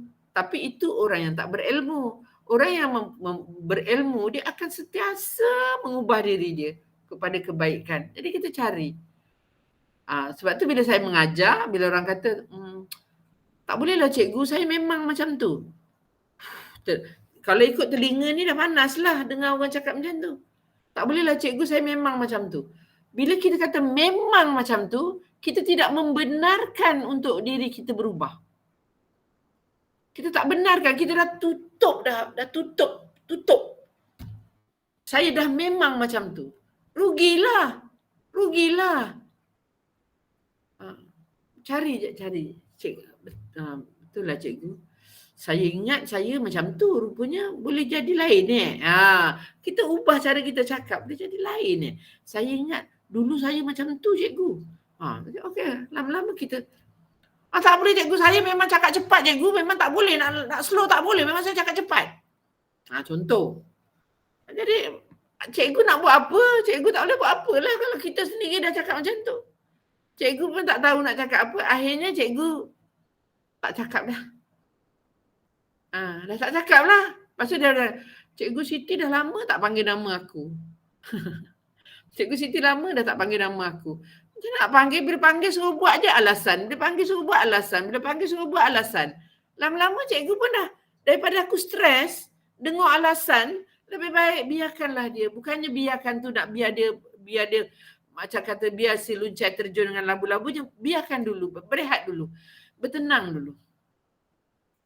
Sebab kita sayang dia, tapi dia sentiasa bagi tekanan. Cuba buat, selalunya dalam buat bubbling lah. Ramai orang bagi alasan dalam buat bubbling.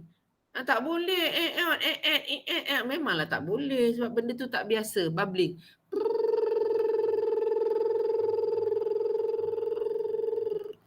Satu lagi, ni untuk yang nombor 3 Tadi nombor 1, hissing. Nombor 2, humming. Nombor 3, yang nombor 3 ni ada 2 latihan. Satu bibir, satu lidah.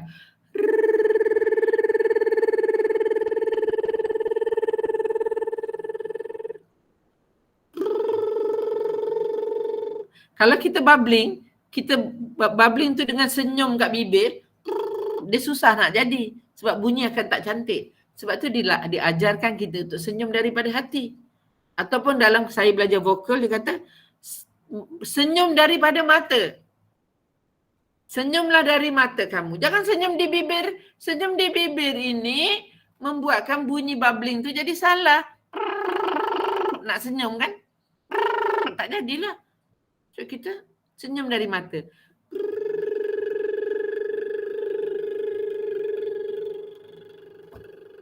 Mata sepit.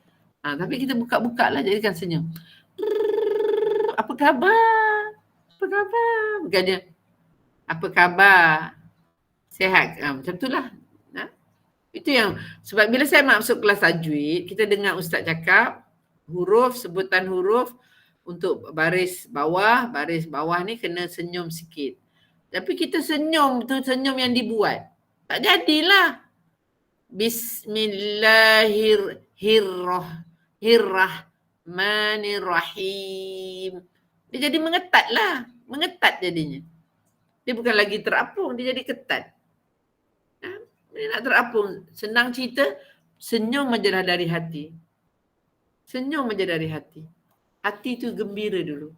Jadi bila kita baca Bismillahirrahmanirrahim, automatik akan jadi. Tapi kalau kita senyum dengan mulut aja, Bismillahirrahmanirrahim. Ramai saya jumpa orang macam tu. Ramai saya jumpa. Ya. So praktis saja. Tengok, selalu kena tengok cermin. Selalu bila kita baca tu kita tengok cermin. Betul ke saya baca dah ada rasa? Sebab tu kita latih dengan ayat yang kita dah hafal. Supaya kita dapat bina rasa tu. Contohnya ayat Alam tara kaifa fa'ala rabb. Kan? Ayat yang macam tu. Ayat yang mudah-mudah. Supaya kita dapat rasa, fahami. Tengok terjemahan, hayati sikit kat mana ni peperangan Allah. Memang kalau kita, dia banyak sudut ya puan untuk memahami isi terjemahan tu tadi. Kalau saya ini cara saya lah. Cara saya macam mana saya belajar memahami kata-kata. Macam lirik apa semua. Dengan banyak cara. Satu, bila kita baca ayat itu, Al-Fil tu, sama ada kita adalah tentera yang berperang. Apabila kita menjadi tentera yang berperang, bagaimana perasaan kita ketika berperang itu? Okay. Kita cubalah. Mungkin ada perasaan. Mesti orang berperang ada perasaan berperang lah. Bersemangat, ada rasa nak marah, ada semua tu ada orang berperang. Jadi ke tak jadi? Oh tak jadi. Tapi saya carilah macam-macam. Mungkin aku jadi siapa? Mungkin aku jadi orang lain. Mungkin aku jadi isteri orang berperang. Lama-lama kesimpulannya saya dah faham. Ni saya cuma cari. Saya dah bagi kesimpulan. Tapi kalau nak cari juga, carilah. Saya bagi kesimpulan untuk saya. Jadilah sebagai orang yang diberi peluang membaca kalimah Allah. Itu je. Apabila kita adalah orang yang diberi peluang membaca kalimah Allah, kalimah yang agung, dari yang maha agung, tak payah cakap banyak lah. Nangis sajalah. Terharu kerana Allah izinkan kita baca ayat dia tu. Allah izinkan kita sebut kalimah dia tu. Terharu je. Kalau nak diceritakan terharu dia, kalau nak dilakonkan macam ni.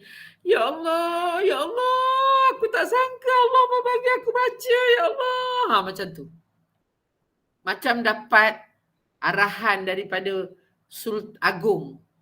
Agung kata dia titahkan Siti Hajar untuk bagi ucapan mewakili Agung. Ni dia ucapannya, pergi bagi. Ya Allah, Agung panggil aku ke? Agung suruh aku ke? Ya Allah, sampai menangis gembira sebab Agung ambil kita jadi pengganti dia untuk berucap. Itulah maksud dia. Allah ambil kita, suruh kita baca kalimah dia untuk pendengarkan pada orang lain, untuk kita dengarkan kat orang lain. Supaya orang lain tersentuh hatinya. Apa lagi? Terharu je lah, menangis je lah.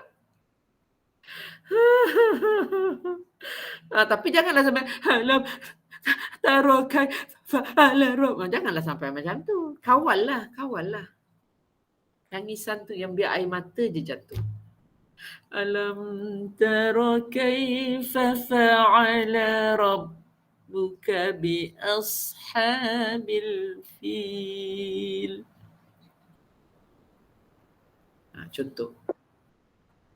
Alam yaj'al kaidahum fi tadlil wa arsala alaihim tayran ababil. Contohlah. Ya. Praktis saja. Kita sama-sama buat. Bila saya baca ke apa ke,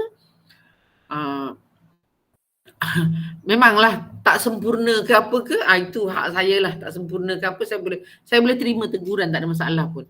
Ya, it's okay. Salah, saya salah, bagi tahu salah. Okay. Ya, Puan Roziah, Rozilah Mahmud nak tanya ke? Ya.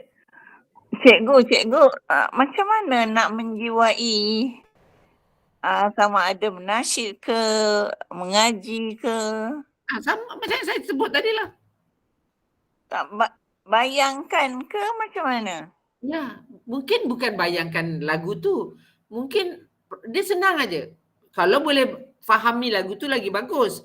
Tapi kalau tak faham lagu tu, macam kita baca Quran, ada ayat yang kita tak faham pun. Tapi kita rasa terharu kerana Allah memilih kita untuk membaca kalimah dia. Macam mana rasanya orang terharu? Takkan tak pernah rasa terharu? Pernah tak ada pengalaman terharu? Ya. Ambil pengalaman terharu tu guna. So, saya contohkan.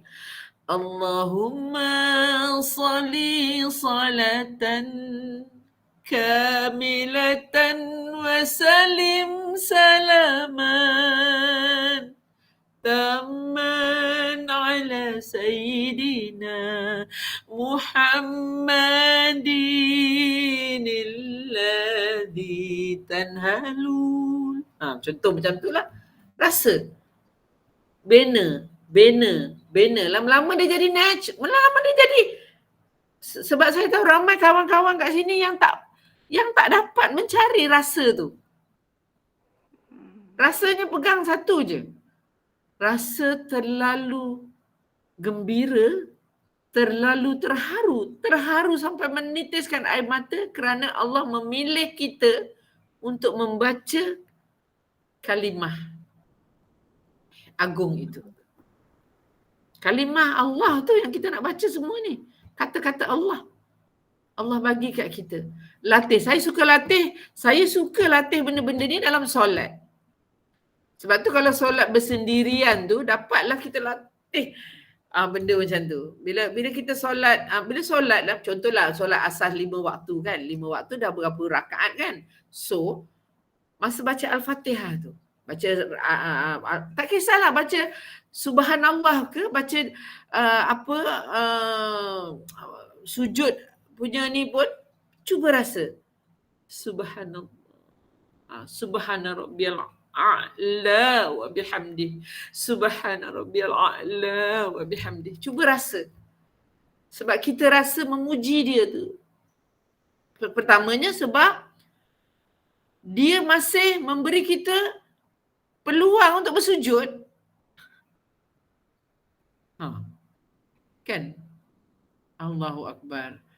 Sebenarnya saya cerita ni Puan, saya pun sedang membina diri bukan sebab saya pandai. Saya bukan orang yang pandai. Saya kata saya manusia yang sangat lemah. Tapi saya sedang membina diri saya. Macam ajak jom kita buat sama-sama jom. Pemahamannya daripada ilmunya begitu. Daripada sudut ilmunya begitu. Kita cari sama-sama, insya-Allah. Ya. Jadi terima kasih cikgu. Sama-sama kasih. Okey, siapa nak cuba? Rendah atau tinggi suara tu masih boleh diterima, tapi yang wajibnya bertenaga. Kalau rendah pun biar bertenaga. Kalau rendah pun biar bertenaga. Jangan kalau rendah tak ada tenaga. Itu tak nak. Kalau tinggi pun biar bertenaga. Kalau tinggi pun biar bertenaga. Dan teruskan memujuk supaya suara kita sentiasa memujuk. Jangan kalau tinggi tu nak tinggi je. Tu tak boleh, salah. Jadi kita balance saja. Kalau rendah tetap bertenaga. Kalau rendah tetap memujuk. Kalau tinggi teruskan bertenaga. Kalau tinggi teruskan memujuk. Senang sangat sebenarnya. Tapi nak dapat macam ni susah. Nak dapat hasilnya susah. Bila dah dapat, senanglah cakapnya. Jadi, proses saja. Jalan. Mengadulah dengan saya. Ya Allah cikgu, seminggu dah saya buat tak jadi. Cikgu dengar. Ada peningkatan tak cikgu? Itu perkongsian yang saya nak dengar.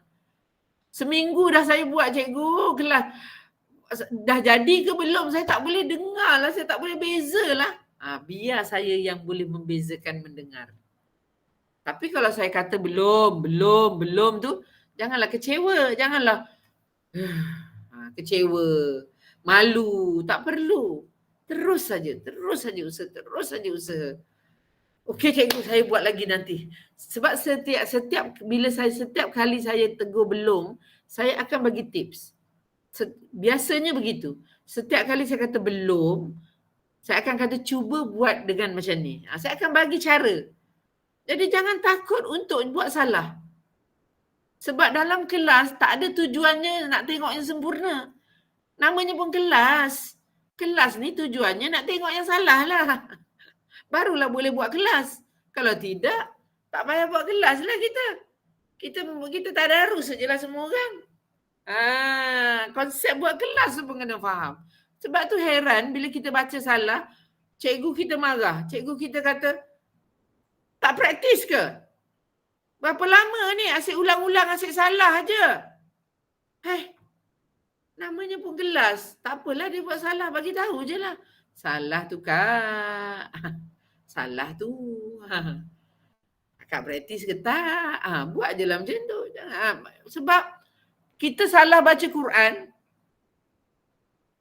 Kita baca Quran tu, Allah bagi pahala kan? Lagi yang merangkak-rangkak pahalanya lagi banyak katanya.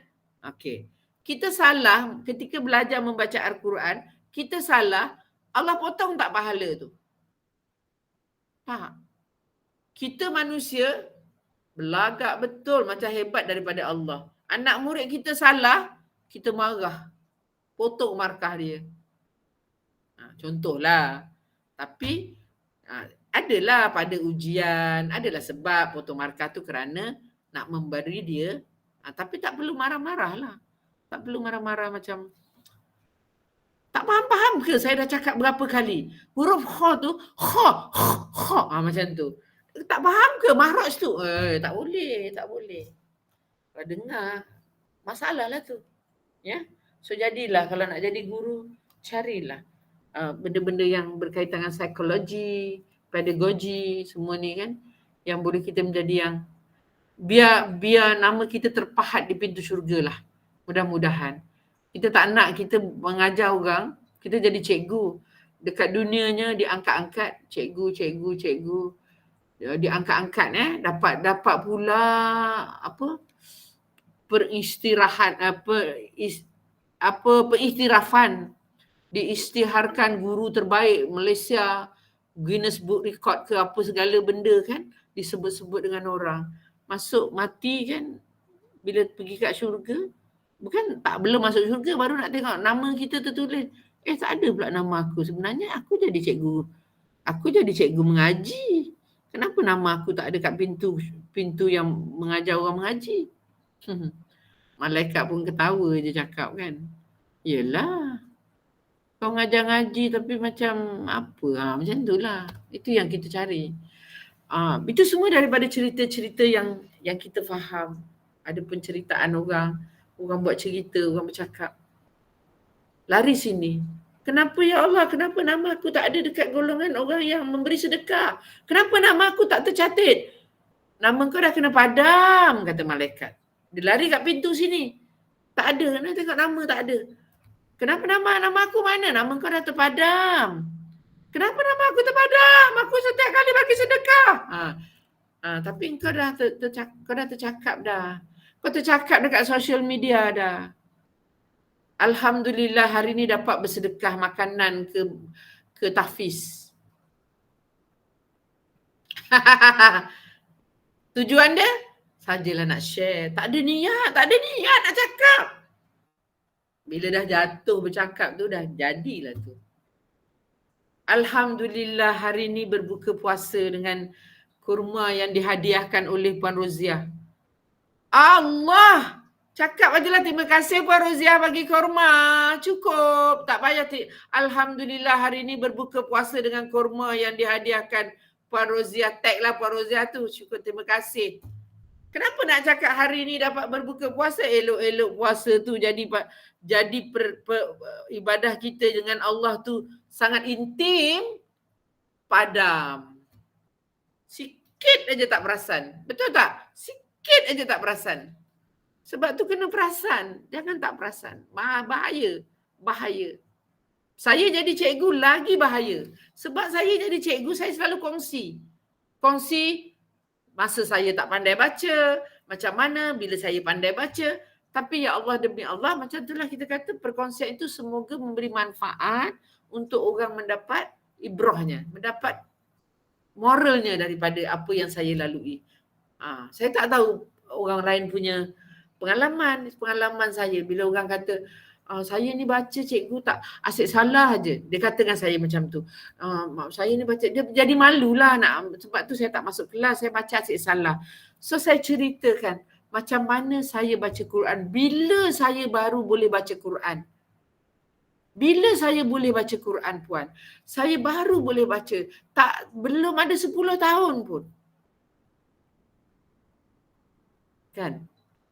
Masuk. Tapi saya pun tak sangka yang saya boleh kongsi ilmu vokal dengan orang baca Quran dan saya boleh tegur bacaan mereka.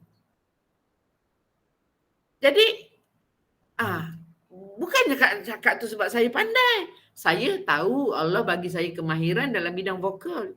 Tapi saya kena doa dekat Allah yang aku nak ajar orang mengeluarkan suara dalam mengaji. Kalau aku sendiri tak betul, macam mana aku nak tegur orang? Tapi saya salah, saya tegur juga. Saya dah banyak kali cerita dengan kawan ni. Saya tak pandai baca. Baik Puan Rozila, jumpa lagi. Saya tak pandai baca. Peserta tanya saya, cikgu macam mana nak baca surah Al-Baqarah ni yang panjang ni? Nak baca satu nafas. Saya cakap, Allah minta maaf lah Puan Murizam. Saya ni tak pandai baca Quran. Jadi bila saya baca, merangkak-rangkak. Jadi nafas tu terganggu. Itu je yang saya cakap. Tapi Puan bagi saya 1 minggu untuk saya praktis. Ayat nombor berapa? Ayat nombor 16 contohnya. So saya praktis ayat nombor 16 tu untuk keluarkan nafas tu mengikut kehendak yang sepatutnya lah. Mula-mula saya mengajar. Mengaji merangkak-rangkak. Jadi tak boleh nak tunjuk nafas tu berjalan macam mana lah kan. Terganggulah. Tak dapat nak tunjuk maraj yang jadi ratih ayat tu sampai okey dapat. Okey minggu depan saya terus kata, minggu tu datang, Puan Murizam saya baca yang Puan Murizam nak tu. Saya baca. Itu baru cerita nafas. Baru nafas. Okey Puan Murizam berkata, okey nafas panjang. Tapi cikgu baca tak sedap. Ya, sebab baru praktis nafas saja seminggu tu. Belum praktis yang lain-lain. Belum praktis rasanya, belum praktis murotalnya apa. Belum. Baru baca nafas saja. Itu yang baca dia. Siratal ladzina an'amta alaihim ghairil maghdubi alaihim waladdallin. Baru baca, baru nak kawal nafas. Bila Puan Murizam sangka cikgu vokal mesti baca dah macam Ustazah Sharifah Kasif. Jadi Puan Murizam pun cakap lah. Tak sedap pun dia baca. Contoh. Kan? Tapi tak cakap dengan saya kan? Cakapnya kat dalam hati. Jadi kalau dia kata, tapi cikgu kenapa cikgu baca mendatar je? Saya pun cakap, bagi saya seminggu lagi. Saya baca supaya tak mendatar. Sebab saya buat permintaan itu. Begitulah permintaan saya. Buat dengan kawalan nafas dulu.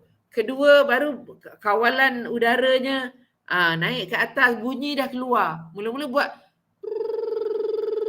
kedua buatlah apa-apa bunyi dia rasa. Lepas tu keluarkan perkataan. A'udzu billahi minasyaitonir rajim. Cari nir ringan, ro tebal. Benda-benda tu memang. Tapi ya Cik Miza, terima kasih. Terima kasih ya. Tapi kita kata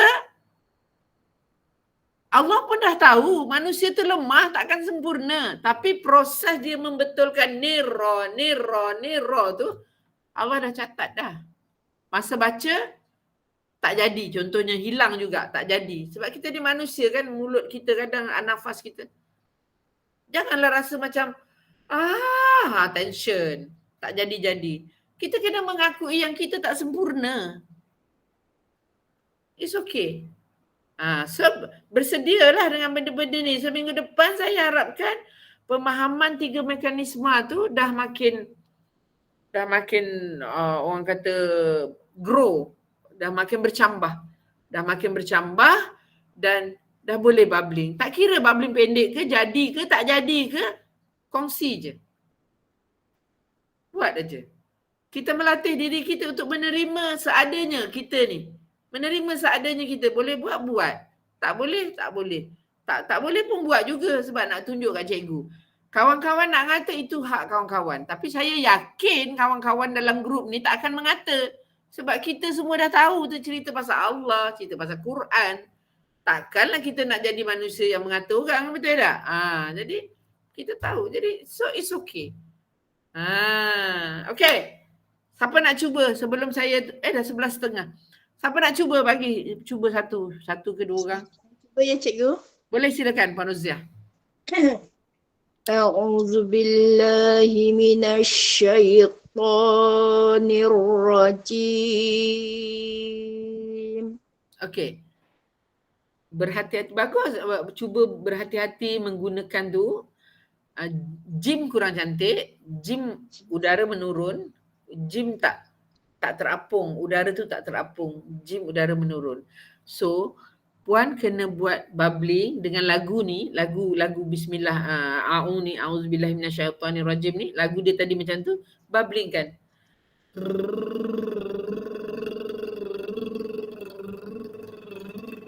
Rasa. Lepas tu baca tu rasa yang sama. A'udzubillahi minasyaitonirrajim. Rasa udara tu sama keluar macam bubbling tadi. Garanti dapat. Malam ni istimewa sebab saya lebih tegur pasal rasa. Okay, so Cuba lagi minggu depan Minggu depan ya. Cuba InsyaAllah. Kita bagi peluang kawan lain. Ada siapa nak cuba bubbling, humming atau baca basmalah ke? Kawan-kawan yang barulah. Kawan-kawan yang lama dia ada peluang kat tempat lain nak baca.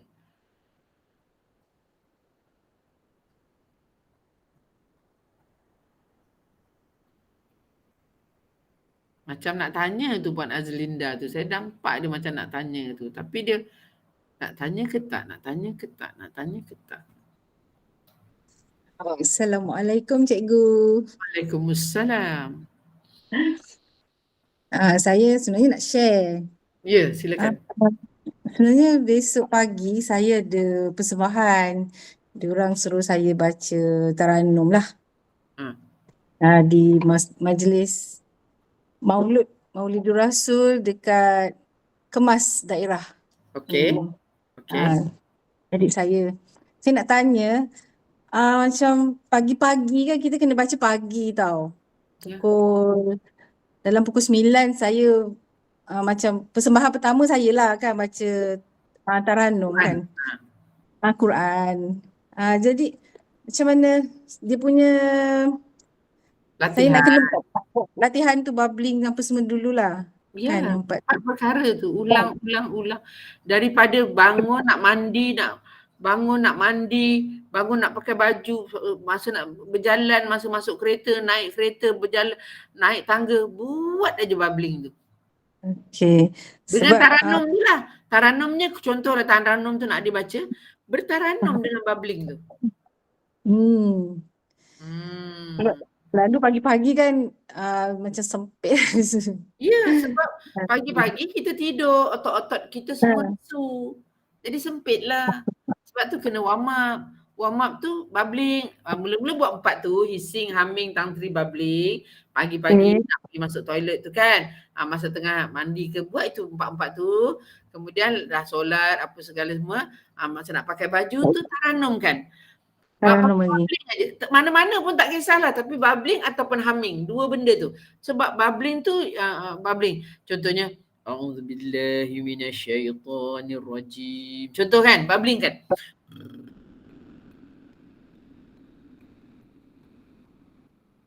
Terus berlagu lah. Oh, saya nak cuba bubbling. Cuba. Pegang sini. Saya belum cuba tau sebenarnya. Depan cikgu.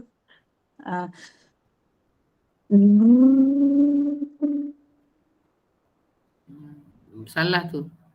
Salah. Udara keluar kat mulut. Udara tak Sini. boleh keluar di mulut. Udara kena keluar melalui rongga hidung.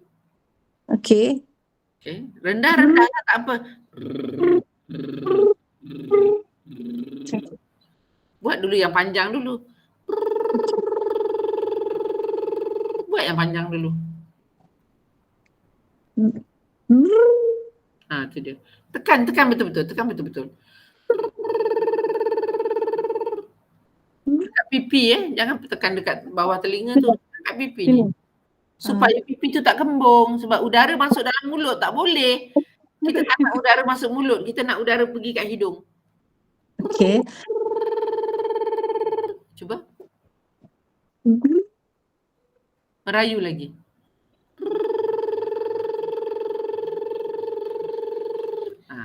Carilah. Okey? Cuba cuba sebab tu cepat kongsi, cepat kita buat bubbling tu, akan cepat kita akan faham untuk penggunaan suara kita tu. Tengok. Rugi katalah kalau 2 bulan lepas dah kongsi bubbling tu, hari ni dah sempurna bubbling tu, mungkin begitulah. Tapi ini semua atas keizinan Allah. Betul. Okey, alhamdulillah. Okey, semoga besok dipermudah urusannya ya. Suaranya dapat keluar dengan lancar. Mudah-mudahan dapat keluar. Sebenarnya saya nak rasa tenang dengan masa saya baca dan menjiwai macam itulah. Saya nak dapat rasa tu. Jangan gemuruh lah. Yang penting bertenang. Betul je, bertenang. Jangan gemuruh. Kalau dulu saya baca laju cikgu. Bertenang. Lepas tu minggu depan, okey, Puan Halimah, terima kasih. Minggu depan kita you share perasaan you bila besok you baca tu, you rasa betul-betul perasaan tu semua, minggu depan you share dengan kita orang. Apa perasaan yang you lalui. So kita boleh belajar benda tu. InsyaAllah. Terima kasih sahabat-sahabat semua. Alhamdulillah. Semoga semua sentiasa dirahmati Allah. Semoga semua sentiasa diberi afiah ya oleh Allah, dipermudah, mendapat memahami, menguasai, silakan Puan Murizam, menguasai, memahami ilmu yang banyak yang tersirat ni. InsyaAllah. Allah itu hebat. Jom kita tutup majlis kita dengan tasbih, dengan surah Wal-Asr dan tasbih kafarah. Bismillahirrahmanirrahim. Wal-Asr. Innal insana lafi khusr. إلا الذين آمنوا وعملوا الصالحات وتواصوا بالحق وتواصوا بالصبر سبحانك اللهم وبحمدك أشهد أن لا إله إلا أنت أستغفرك وأتوب إليك وصلى الله على سيدنا محمد وعلى آله وصحبه وسلم. Terima kasih cikgu. Wal-hidayah. Wassalamualaikum warahmatullahi wabarakatuh. Bye. Mohon maaf zahir dan batin. You ni tingkat lain. Terima kasih semua. Terima kasih cikgu. Assalamualaikum. Assalamualaikum. Waalaikumsalam. Assalamualaikum.